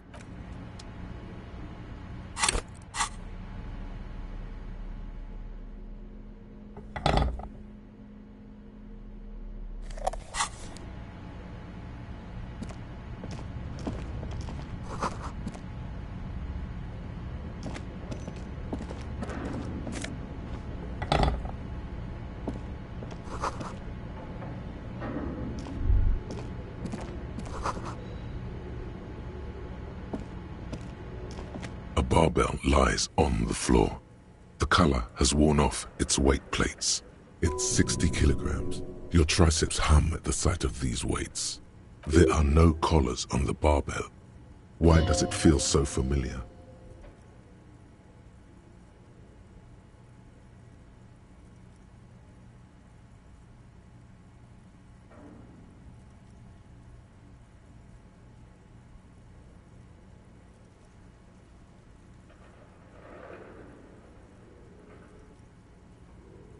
No, it's not that. It's the stale smell of rubber, the squeaky sound of sneakers. It's just a memory from another life, when you were young and fit. You're right. The weight may fall off. Better not touch it then.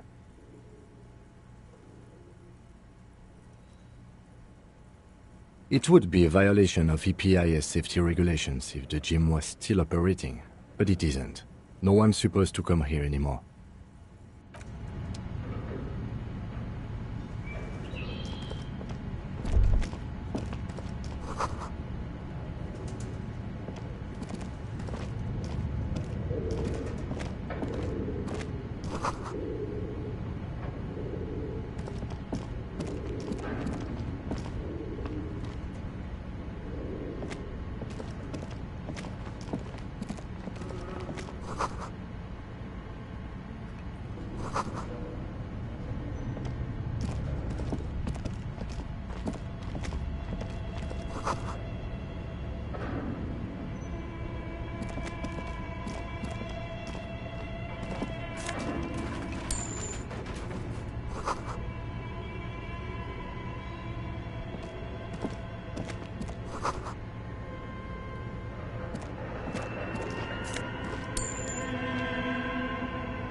This appears to be some kind of machine with a cube-shaped heart and a wired framework.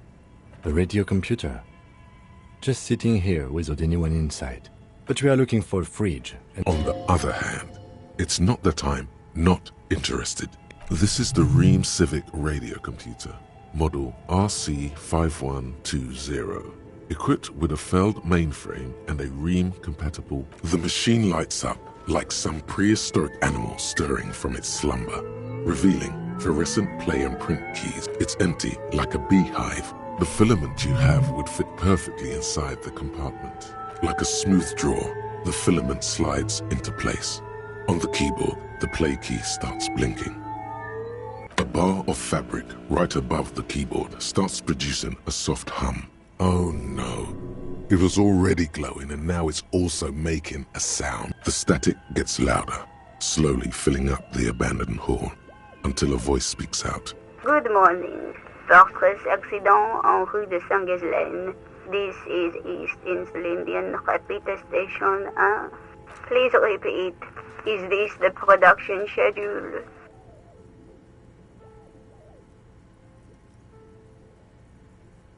The filament you have inserted into the reader. That was a question. Have you inserted it into the core? Good. Please repeat the password. I am contractually obliged to protect the privacy of the filament holder for Fortress accident. Without filing a warrant with Lintel, I cannot give you access to this filament. I'm afraid we are not doing that, unless we want to wait for a month. Now, can you please repeat the password? Received. I will register this login attempt. That sounds bad. A login attempt. Don't worry. Passwords have a way of... Fortress accident. Is there anything else I can do for you today?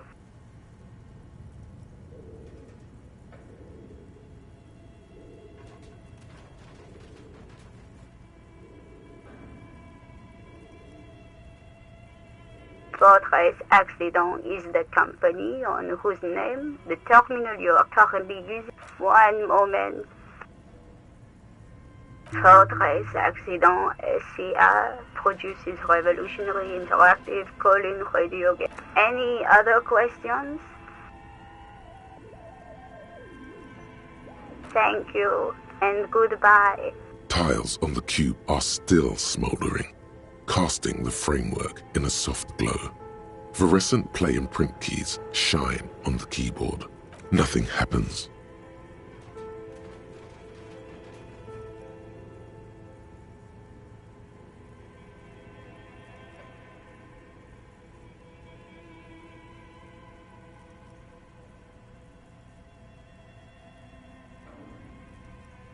The filament slides out of its...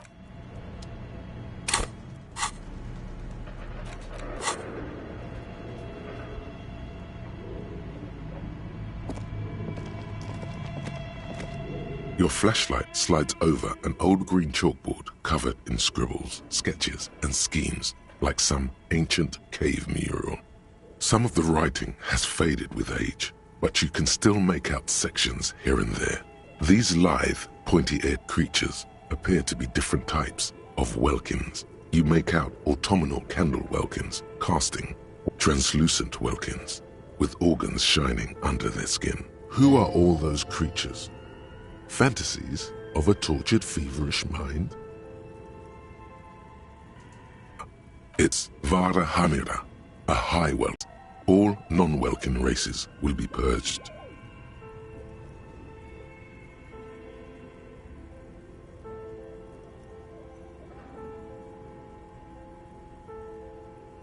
The Haldor, the Twarg, the humans, and even Headlet. An inordinate amount of time.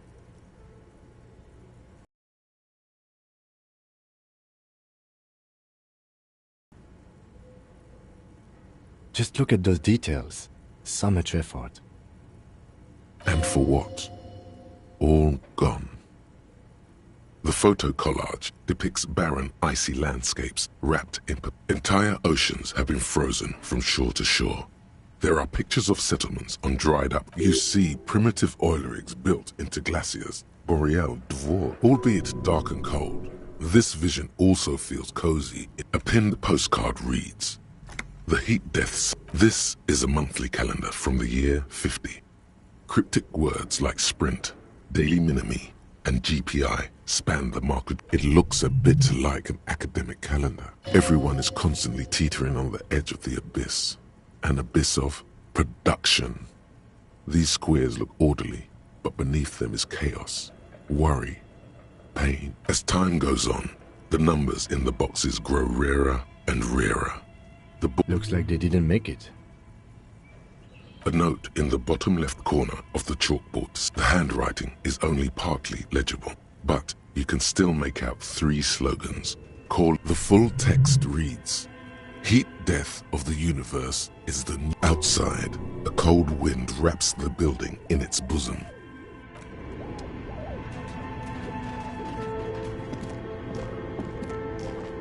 This old fireplace is covered in lines drawn in blue and red marker, the mesh spreading over the stone like blood vessels on alabaster skin. It looks ghostly and strangely. Radio frequencies, it seems. UKV 123.6, UKV 123.7, unclear.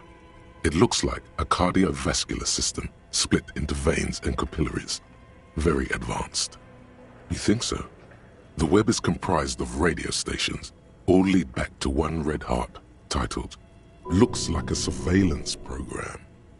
They must have had massive airwidth. These things don't come cheap. Someone very important, the leader of a massive on-air game built by these people. Whoever decides to call in to a call-in station, it looks like. A list of names under the stations suggests people across 6 Isolas would be playing. Muindi? All of this is gone, left unrealized. There's no way a little basement studio working here could pull anything like this off. My God. It's as if the less money they had, the more ambitious their project became. Exactly. This schedule, I know doom when I see it. The company was running out of funding. Nothing. It's just lines on marble.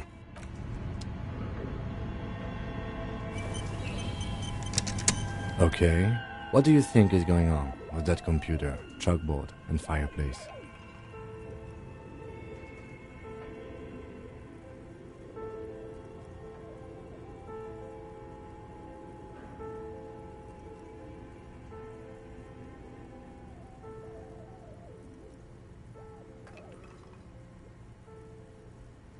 No, that's not it. I think... Like he's ready to lay out a fine theory, crafted together like a puzzle box. It looks like one of those popular pen and paper role-playing games. Only these people were trying to automate it. Utter madness, he thinks, as a compliment.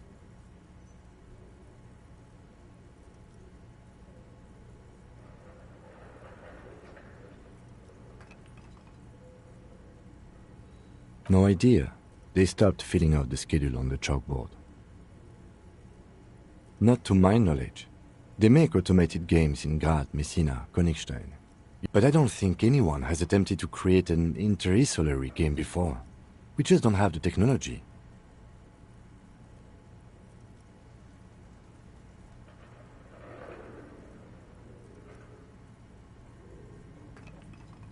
Indeed, it's ambitious and untethered from reality, but...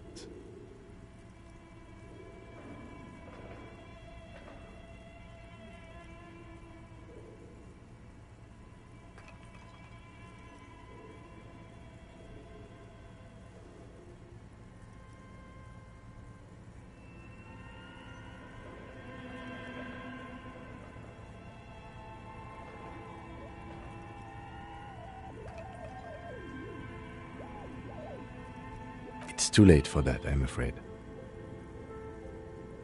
Okay, let's keep moving.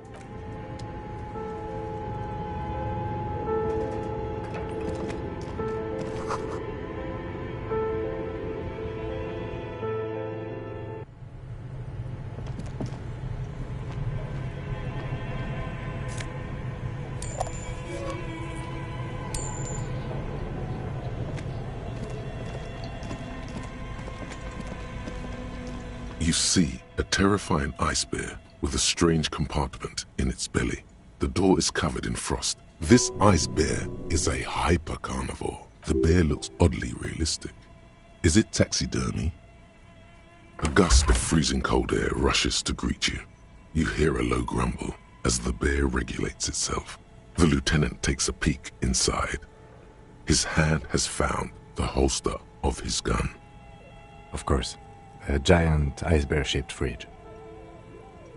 Just what we were looking for. Let's see what's in. The shelves are empty. All you see are crumpled ice cream wrappers with the brand name, Revachol Ice City.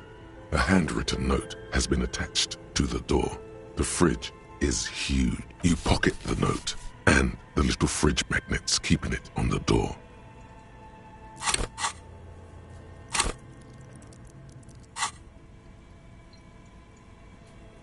A friendly cartoon bear smiles back at you. The paper still smells of vanilla and chocolate. Good question. It looks like an ice cream fridge. I know. What an unfortunate marketing choice. What is even worse, the bear is still costing them money to this day. The fridge buzzes with energy. The electricity bill. It's certainly an eccentric choice, but the optics on this are awful, he thinks. Your visual confirms you could fit 2 more. Shall we go and get the body then? I'll take the head, you take the feet. The 2 of you. Easily. The body is heavier than you and stinkier. It takes half an hour to get it down to the bed. Then more to stuff it into the fridge. The lieutenant takes a step back to admire your handiwork. Beautiful. A dead body in a nice bare fridge. This is some of the best police work I've ever done.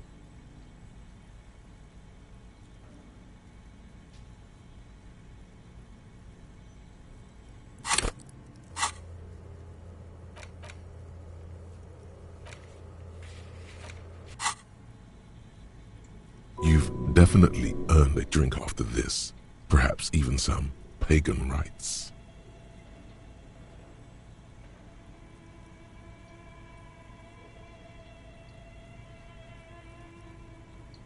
No, not really. Look at that. What have we done? We stuffed a dead body in a nice bare fridge. This story does not leave this room.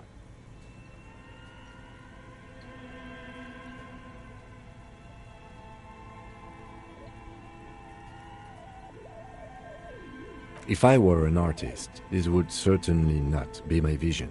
I would be much, much more conservative in my work. He's right. His work would be much more formal. At least we've stopped the body from decomposing further.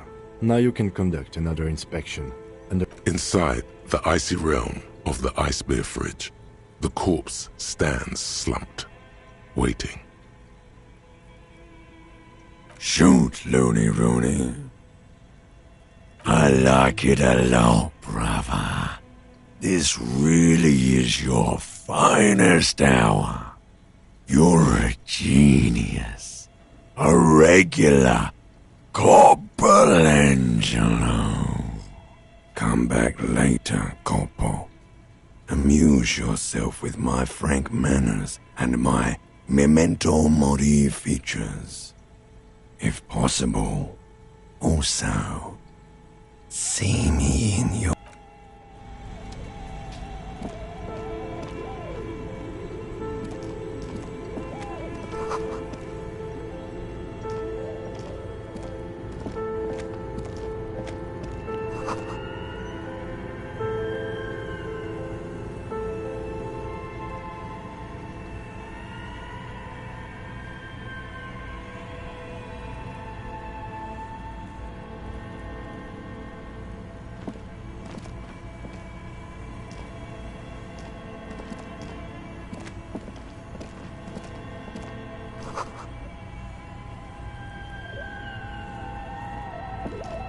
A few bricks have fallen off, revealing a compartment behind the wall.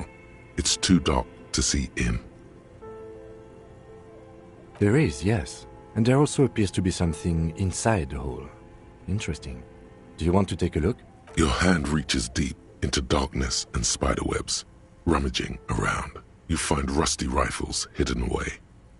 Most of them are rusty and inoperable, like the rest, but one catches your eye. A bolt-action model with a fine... That's a rare sight. Seems to no longer be functional, but still a beautiful thing in its own way.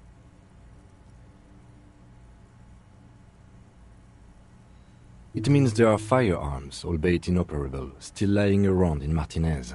It's an interest... He likes this find.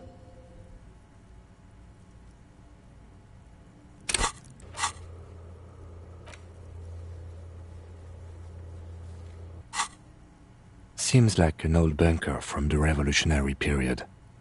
Look at all those rifles. Must be an old weapons cache.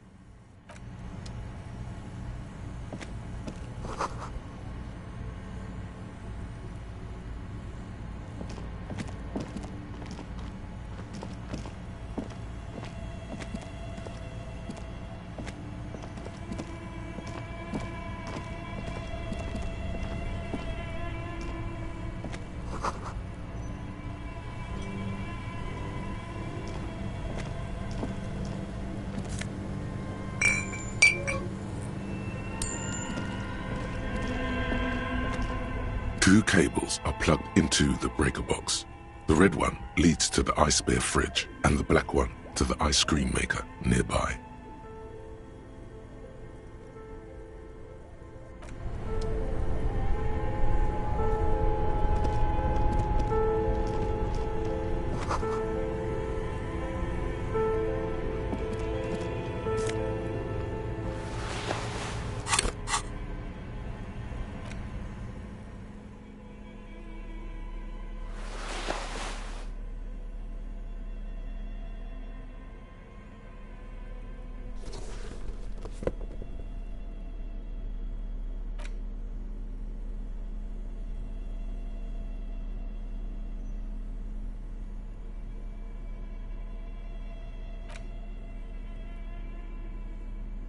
The note is written with a blue pencil on a piece of lined office paper. The kitchen magnets have left spots on its surface.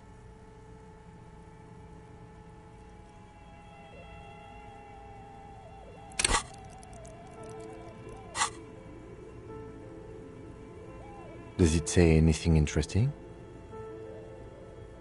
This is tangential at best, but the lieutenant's detective instinct is still active. Someone has scribbled, S. I can't believe the off-site copy is still here. The illiterate ginger kid keeps stealing stuff. You'll find the filament memory with the off-site copy in the frozen ice cream maker. Please take it home, ASAP. It's important.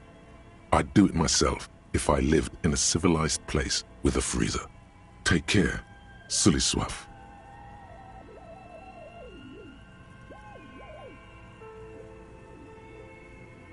Really? You don't have a single guess? Oh, I'm sure that child would love to get his hands on the filament memory.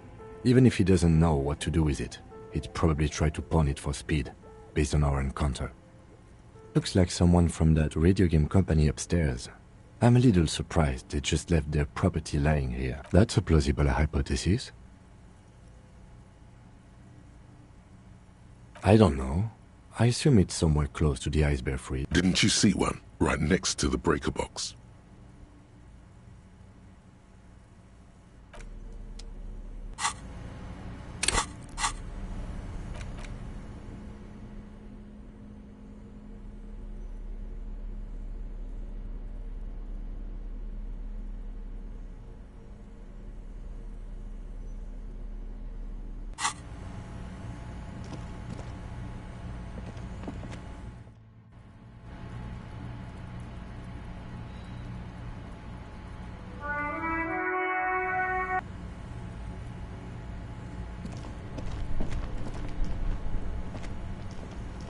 This orange machine is buzzing like an old submarine. It has a hand-cranked ice cream churn. You slip your fingers under the frozen lid, but the ice is too cold for you to get a good grip. A pry bar would come in handy here. No, this is going to need something else. Some kind of super pry bar. If you want to try again, then you need to have the pry... Equip the pry bar by going to the Tools tab in...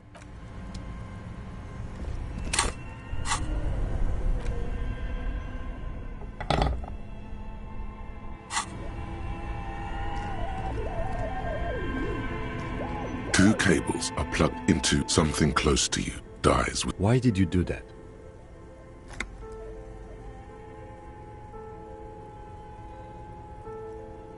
The lieutenant raises his brow.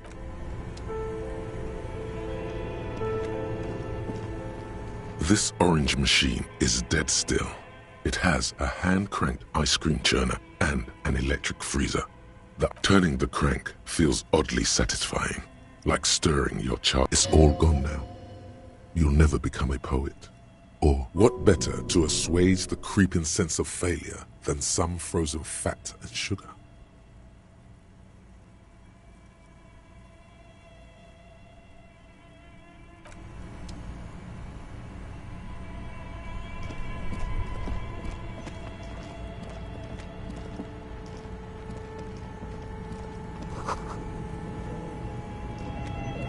A thick layer of coal dust covered. Looks like this furnace has a face, and it's a face of agony.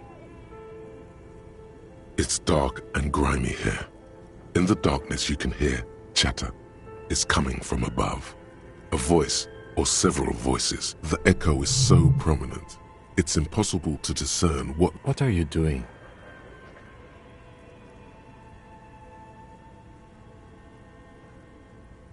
Wait, really? You should investigate, see if someone's upstairs.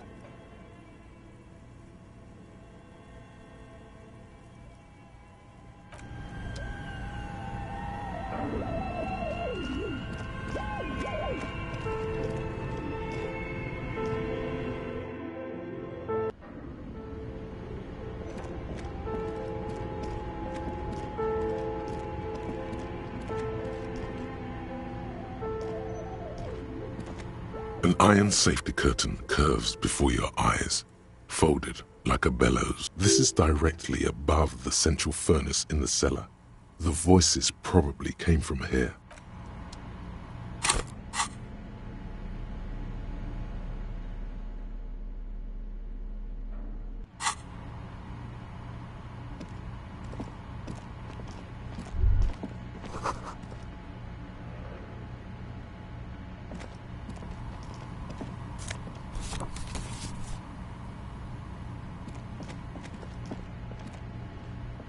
As before, this is directly... What an odd thing to do. Nothing happened. Still nothing. No one's home. Those curtains prove to be surprisingly sturdy. Your fist hurts now. There must be another way to wake up whoever is in there. Maybe we should ask the lady in the bookstore what's going on here. Bent metal. Broken glass. Your path lies. You are the destroyer, the bane of inanimate matter.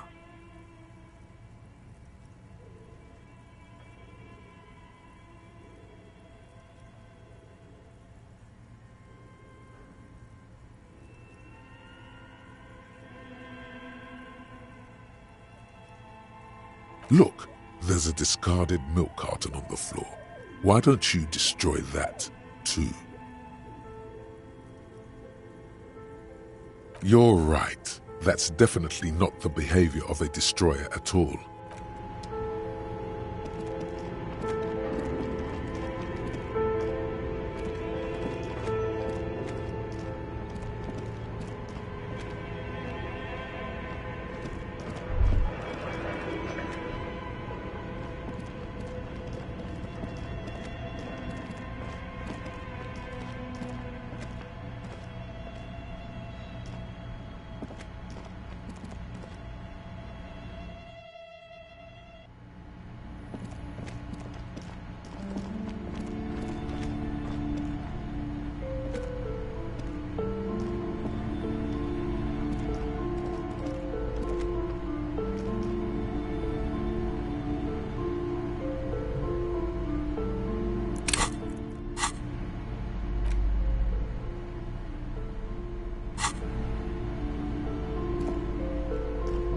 You broke down? The back door? The wards? The door? It's all gone now. Dark psychic energy leeching onto my I suppose it's all over now. Just a door? This place is cursed, Detective. I hope you're happy now. Happy that you've ruined everything. Now that you've broken the door, the curse... Host Almighty, she prays. Guard me and my honest business venture from the curse that lurks behind the door. Blessed be your name. Of course you didn't. You're nothing but a policeman. All right. You know what? I'm willing to let you investigate the doomed commercial area. We are set on the path. There's little else to do. Her facade has dropped. Now you see the curiosity behind the fear. But before we go on, tell me, did you encounter the malignant entity?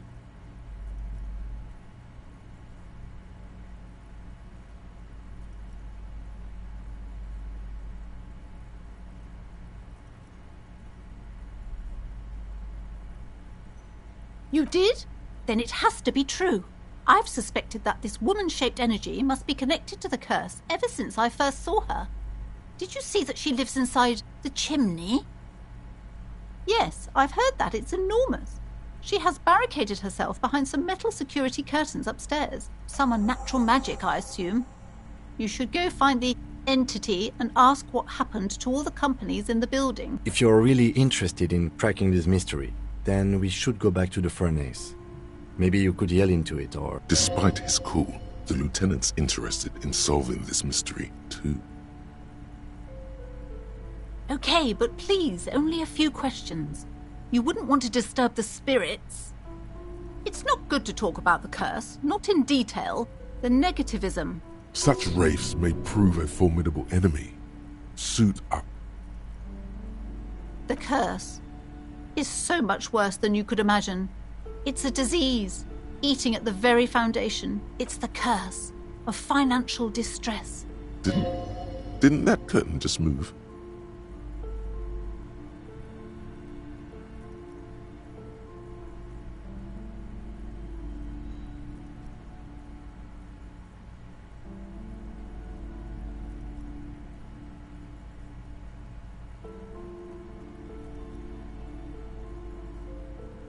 But officer, there's nothing natural about entire companies declaring bankruptcy.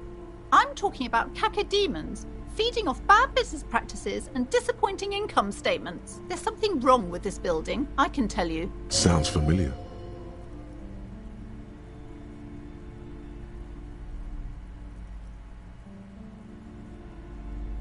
She nudges her glasses, anxious and tense. Yes. I've contacted numerous parapsychologists, and even a pair of Simonese mediators.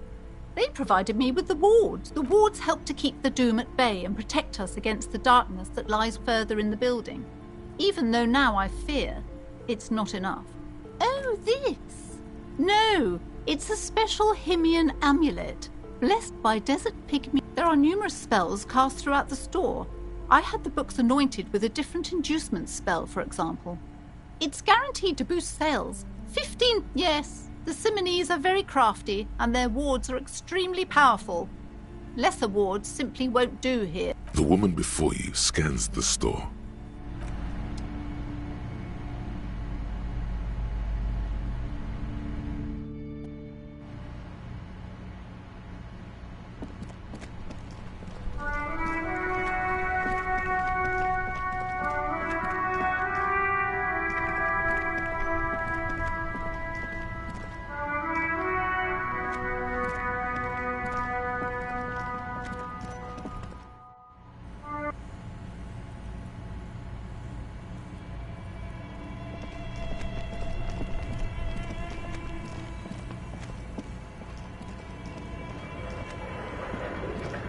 A thick layer of coal dust covers the furnace, coloring it pitch black. Something breaks loose in you. A mighty bellow echoes throughout the chimneys. Hello? You've awakened the entity.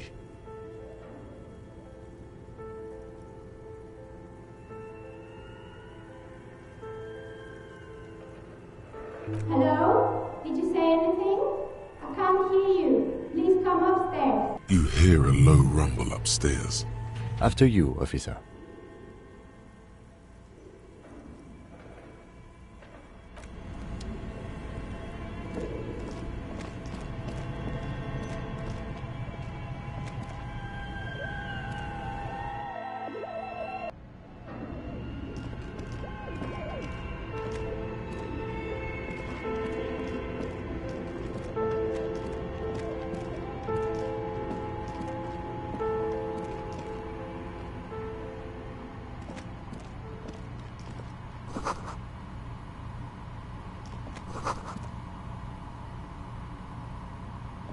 Hello, I'm Nia. Did you try knocking on my window? I must have missed you. So what kind of dye are you looking for? Could this be the malicious entity? Perhaps it's wise to go along with this masquerade for now. She's got a direct view to the backyard. You should interrogate her about the lynching.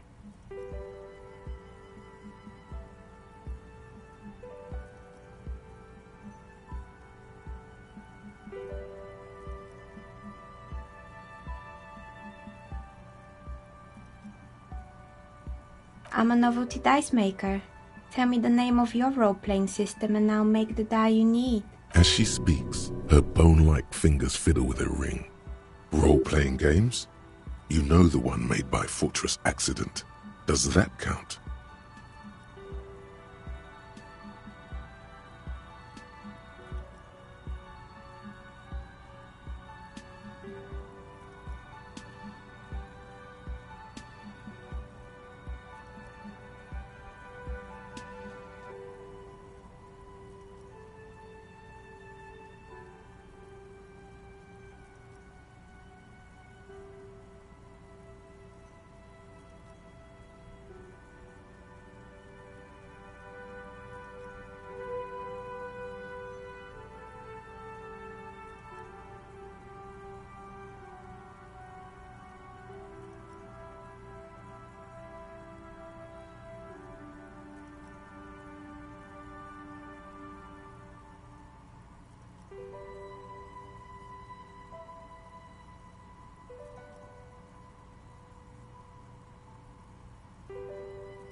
Very good. My rate is 10 real per set, unless you want something really unusual. Take a look around and see if there's any particular stone you want to use.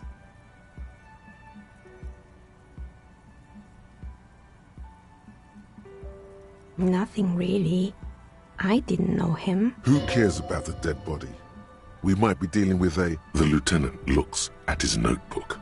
Then... Your window looks directly onto the courtyard. You're saying you didn't see or hear anything unusual last Sunday evening? I'm sorry, detective, but as you know, I usually have my headphones on when I'm working. It shuts out most of the daily ruckus behind my window. Well, there's always something going on in the Whirling's backyard. During daytime, there are usually those kids. And lately, I've been seeing a lot of drunk workers. She's not sorry to disappoint you.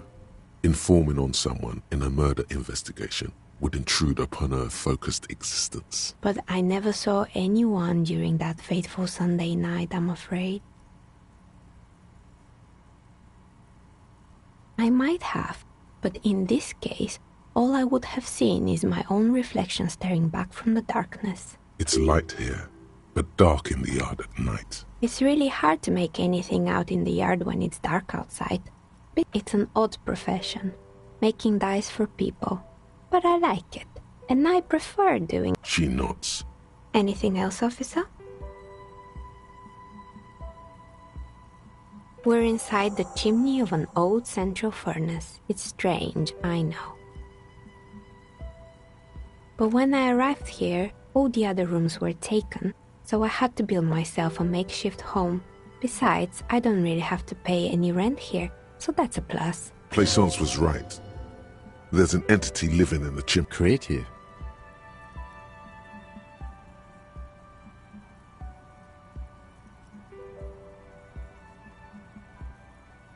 I've heard the stories, but I don't think those stories are true.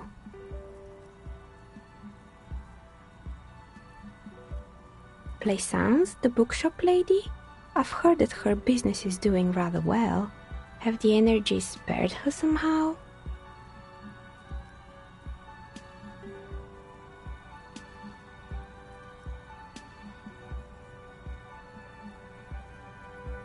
All right, but it's not just the bookstore that's still up and running. What about the whirling in rags? Some people say it's part of the building complex.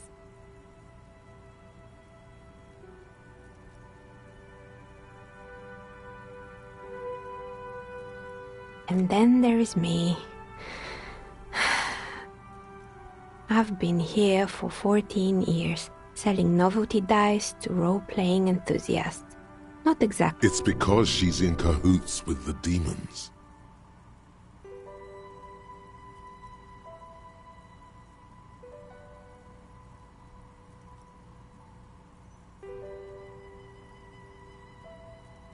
I was just about to ask, what do you think? The jig is up. The she-demon knows time has come to face the source. Fear not, for the forces of the universe are supporting you in this psychic quest. Exactly. Truth is always so disappointingly mundane and boring, but I'm glad we got this sorted out. Anything else I can help you with today?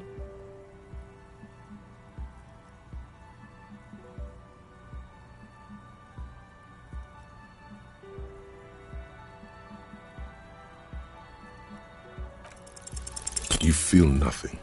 If anything, it's uncomfortably warm in here. She has begun to idly clean one of her carving tools with a... More or less. Are you interested in anyone specific?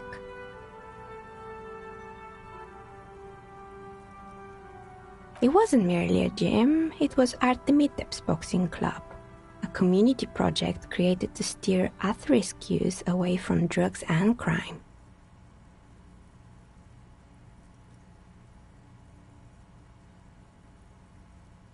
It didn't. If anything, it made the youth situation in Martinez even worse.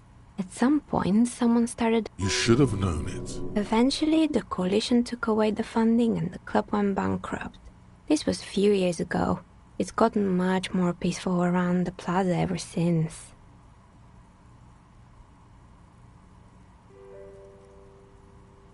Oh boy, the fabled Revachol ICT. You're in for a treat here. The place was owned by two guys who had some rather innovative ideas about marketing. The bear was one of them. Now ask me about their other ideas. There was really just one, and it involved picking out the prettiest girls in the neighborhood and paying them 20. And by man the booth, I mean slump behind the counter with a face that could maim you if you ever dared to disturb their bored magazine browsing. Fritte does the same thing.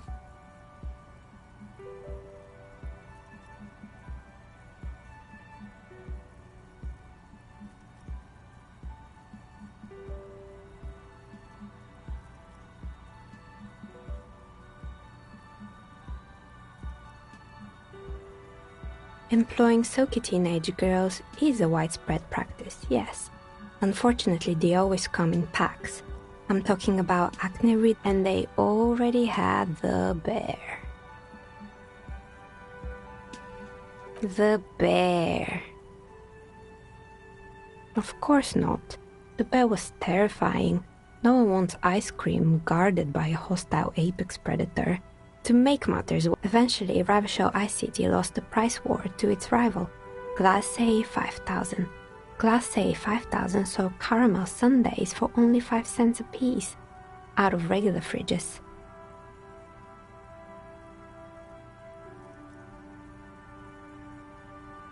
Maybe, because the taxidermist who made that bear definitely wasn't. He said that the bear was his vision beast.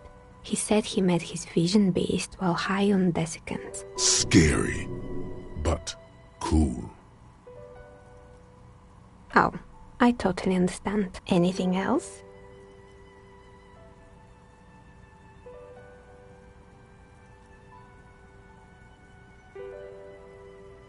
Oh, right. I hope you didn't try to ring me. I think none of those doorbells work, including mine. The doorbell with the empty name card must belong to her then. That's right. I haven't even written my name there. As I said, it's quite useless right now. It doesn't work yet. You could say so. Both houses were built at the same time and under the East Delta Commerce Center project. That explains why you can call the whirling from the intercom, albeit I doubt that anyone responds. If the Whirling is part of the same building, then it's part of the Dune commercial area. Sure, I'm listening.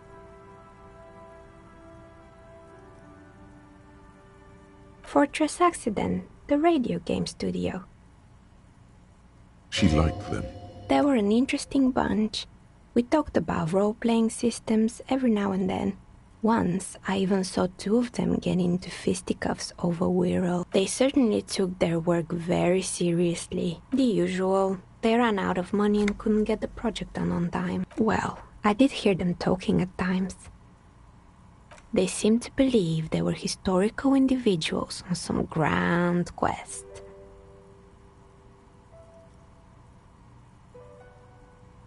Yes, but when the money started to run out, they just began to complain a lot about capitalism. In the end, they just didn't get it done. They didn't have enough willpower to produce something truly historic. Showing up to work on time is hard. No, scratch that.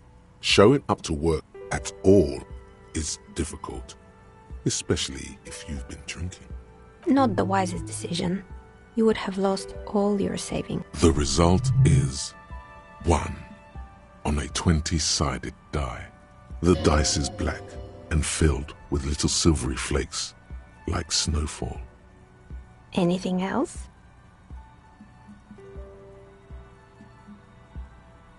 Good.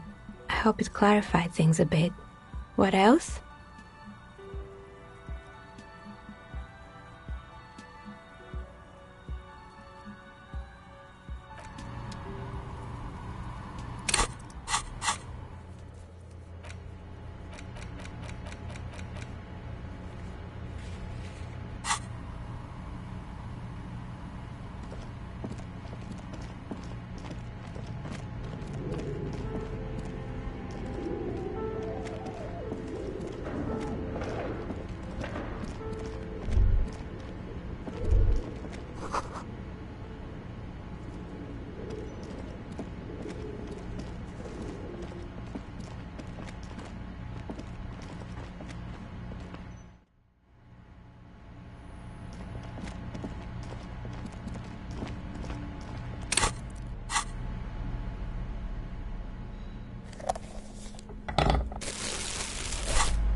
What have you found? And also, do buy the books. There may be teachings. A novelty dice maker? Well, spit it out. Why does she need the dice? For some kind of sorcery? Sometimes they use the ankle bones of sheep. I don't understand. If it's not her, then where is the... She's squeezing on the pendant too tight. Just don't say you don't have any answer yet. The uncertainty is killing her.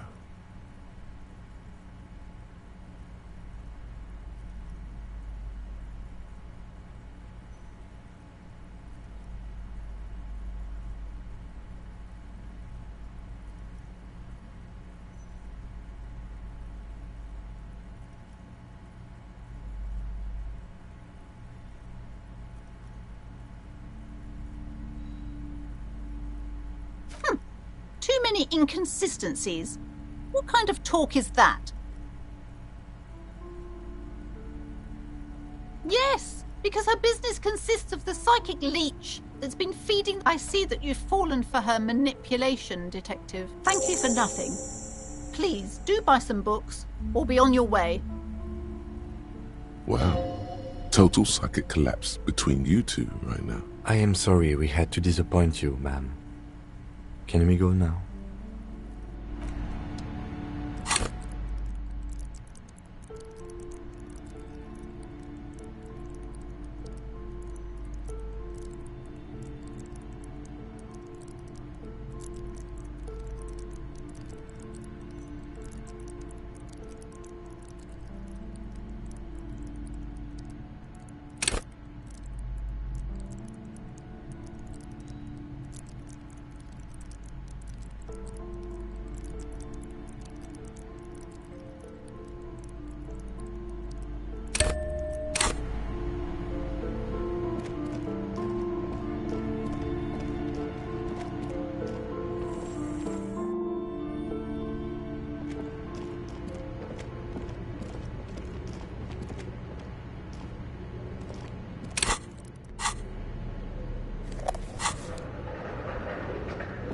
Yes?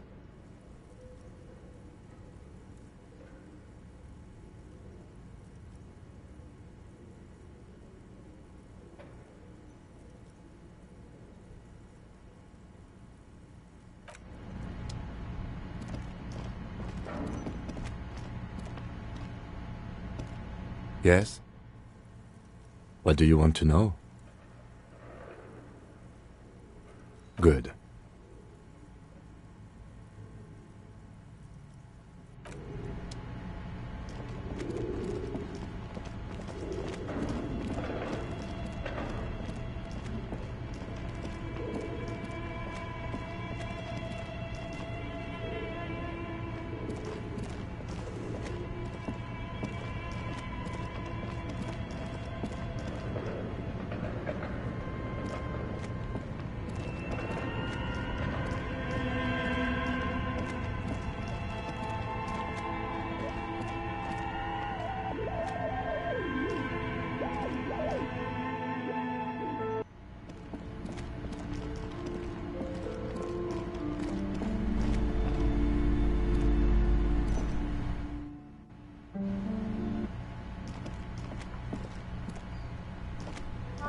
Hello, sir. How is the investigation going? Found any curses yet? Oh, that's great! I hope exciting adventures lie ahead. And maybe you can help Mother become less afraid.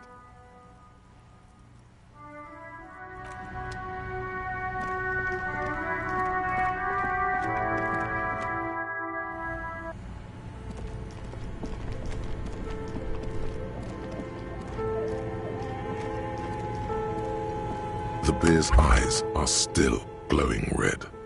It's guarding over the freezing corpse hidden inside its belly.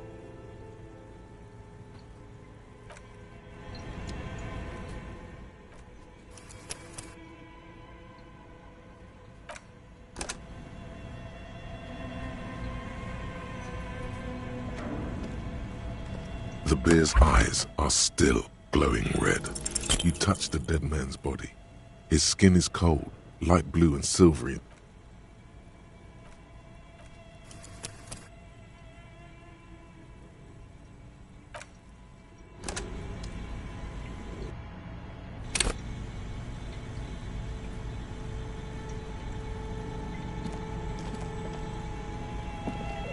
The bear's eyes are still glowing red. It's guarding over the freezing corpse hidden. Your arm reaches out and your eyes close, as if by their own volition. It's dark all around. You feel cold.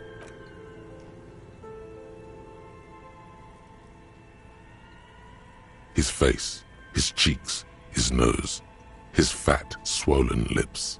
Like a rubber spider, your gloved hand crawls on his features. Everything is silent, all around.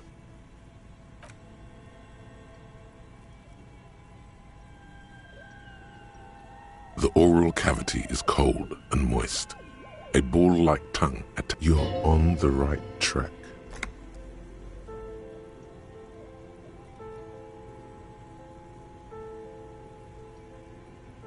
A vision of black and dark red death, pried open by your hands and studded with teeth. Looks like he's laughing. Death, you see a hole, barely visible to the human eye. It is swollen shut, almost vanished. An abrasion collar. This is what we're after. Abrasion collar. A black trickle of liquid runs into his throat. From your index fits right in there. A tight tunnel of flesh opens up. Tissue damage. Wide enough for 2 fingers. As you push both in, you reach through his mouth, right into his brainstem. The basal ganglia feels clumpy. What entered here has torn apart his reptilian. Your yellow fingers slide into the remains of the limbic system. There is no resistance. It's gelatinous. The slug-like structure, the lieutenant answers with the sound of his. Your fingers are all the way in now, reaching toward the inside of his skull. The cavity goes further. All the muscles in your body harden. Time to enter him.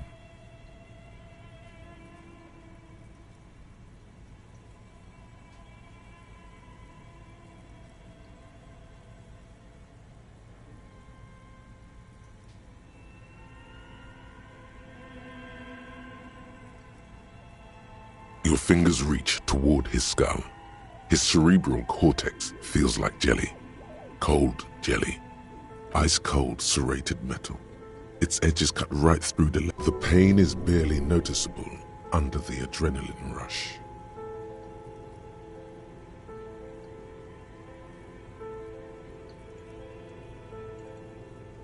Can you get to it?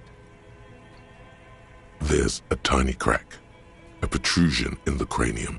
Right in the object that is in there stops just short of the skull. We have the makings of a very small exit wound here.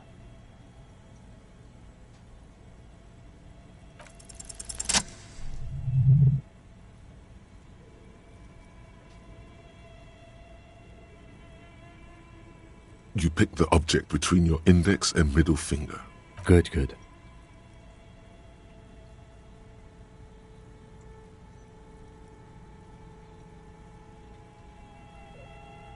The inside of the head feels cold and smooth, like a glove. Sweat dripping with a plop. Your hand emerges from the mouth. The garden glove is covered in blood right up to a bullet.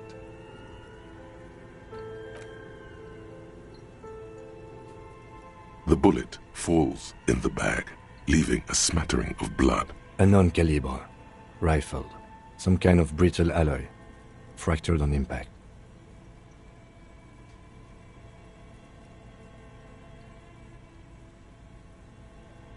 Of course, you deserve it. We need to add an item to the injury list. Injury number 4. Oval entry wound with an abrasion color. Soft palate, high velocity. Temporary cavity in brain tissue. Small exit wound on the occiput. How does that sound?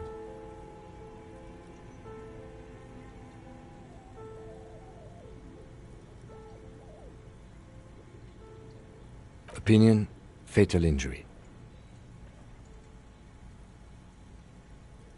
And one last thing, we should amend injury number 3, ligament mark.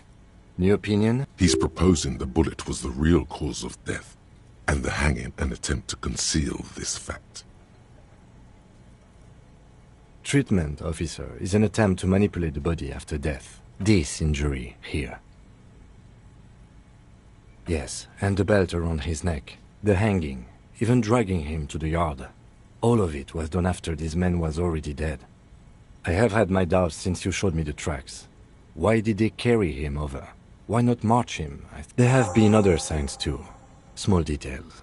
We almost fell for it, he thinks. Almost.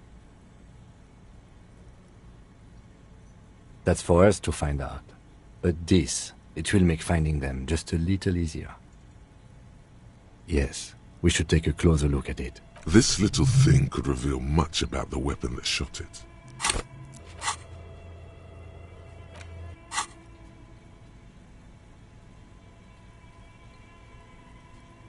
We bag the corpse and carry him to the holding pen of my kinema. I can transport him to processing myself, but I will be gone for the rest of the day. Work on the case, tend to personal matters. Try not to do anything too dangerous. I'll leave that choice to you. And one more thing. Great work, detective. After you bag the corpse, Lieutenant Kitsuragi will leave the party until tomorrow morning. You can do side tasks and even the main case, but it might be more difficult. Plan his exit accordingly.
The bullet is safely sealed away beside his orderly handwriting. The bullet looks especially sad, like a tiny, shriveled head of cauliflower. The squashed bullet has some sharp edges where the jacket has split open. It feels cold, even through the bag. What? Well, if I was the bullet, which I'm not, I would say find the weapon that shot. If we find who owns it, we will have likely found who used. In conclusion, the more we know about this bullet of yours. The jacket of the bullet is made of a yellowish metal. It has blossomed out to reveal a dark grey core. You can just about make out a few striations near the base of the bullet. It's quite destroyed. Some of the fragments... What can you say about the bullet so far? A jacketed bullet. Okay. It would have been shot from a military-grade breech-loading rifle, not from a muzzleloader, like those typically found on the streets of Martinez. Even the RCM uses ordinary unjacketed conical bullets. This is strange. Very strange. I like this, officer. Strange means unique. Unique means incriminating. We need to find the gun that shot it. Something tells you that won't be any time soon. This'll have to be one of those epic tasks that's open for a while. You can't remember what happened last week. What makes you think you're going to remember arcane firearm models?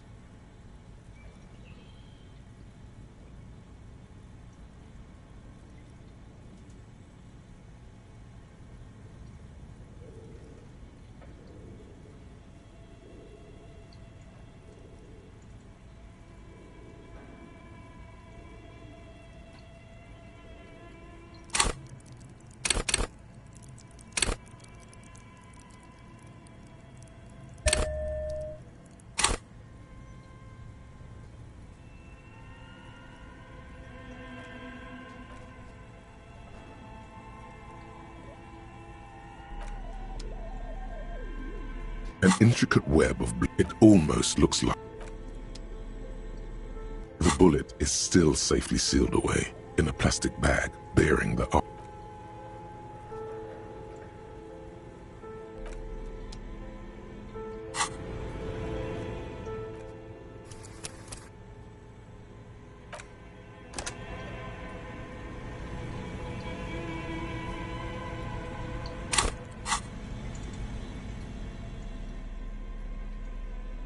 The bullet is still safely sealed away in a rifle, Revolutionary period. Your bullet looks to be an old 4.46mm from the surplus left over from the turn of the century. Probably an antique or a retrofitted antique. The 4.46 caliber was widely used with the Belmargrave rifle, a Revacholian manufacturer. The BM dominated the... Incidentally, you have just such a rifle with you. The dusty old thing you found hidden in the basement below the commercial area. It's unusable, sadly.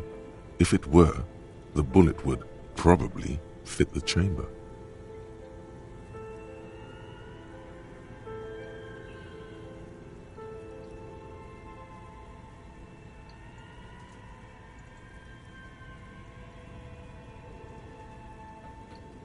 No, but Zeliger, a major firearm manufacturer, ended up with a surplus after the war, so there are still a lot of these old military rifles floating around. Antiques enthusiasts, guerrilla fighters in distant countries, a few lucky jamrock bangers. You're looking for the... What are you thinking? Bullet? Okay. And? An antique. That makes sense. There can't be many breech-loading rifles floating around in Martinez, or anywhere in Ravachol, really. I have to hand it to the monarchs. It's quite admirable that they took the advice of criminologists last century and banned the use of breech-loaders in peacetime. Some new RCM recruits get impatient with their muzzle-loaders once they've trained with military-grade weapons, but they realize it's worth it in the end. Imagine if everyone, cops, citizens, had access to firearms that could shoot multiple rounds without pausing to reload. After the first shot, the second, third, and so on come much easier. But back to the investigation.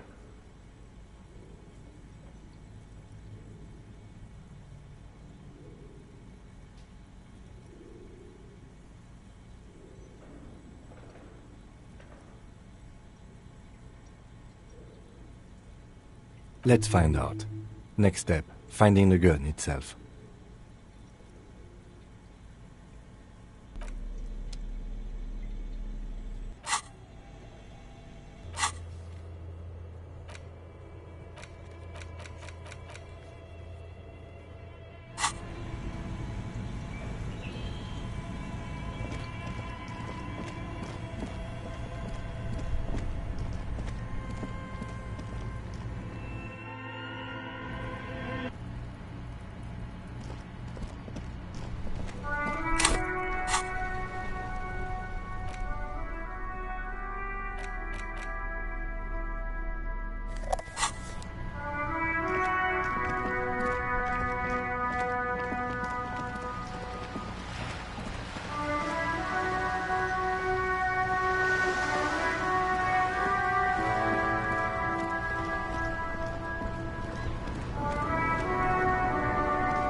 Hello again. How can I help you?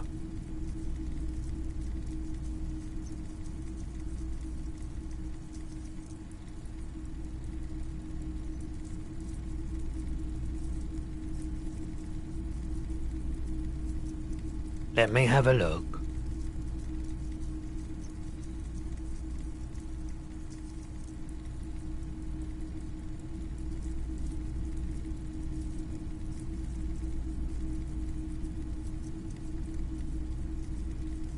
Another time, perhaps.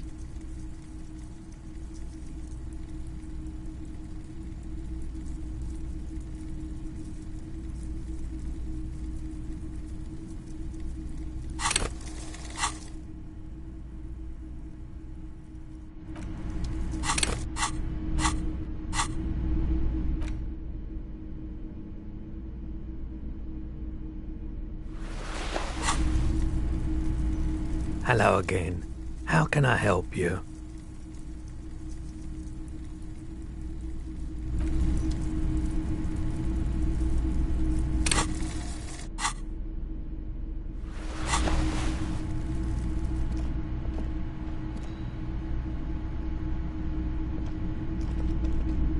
Wow, a very large red t-shirt with an impressive print stands out from... Oh yeah, the print depicts a muscled man striding toward you, a giant sword in each hand, encircled by burning embers.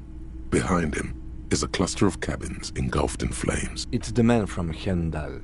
Walking away from his burning village. Their matter-of-fact tone belies their surprise at the fact that you didn't recognize the figure in the print.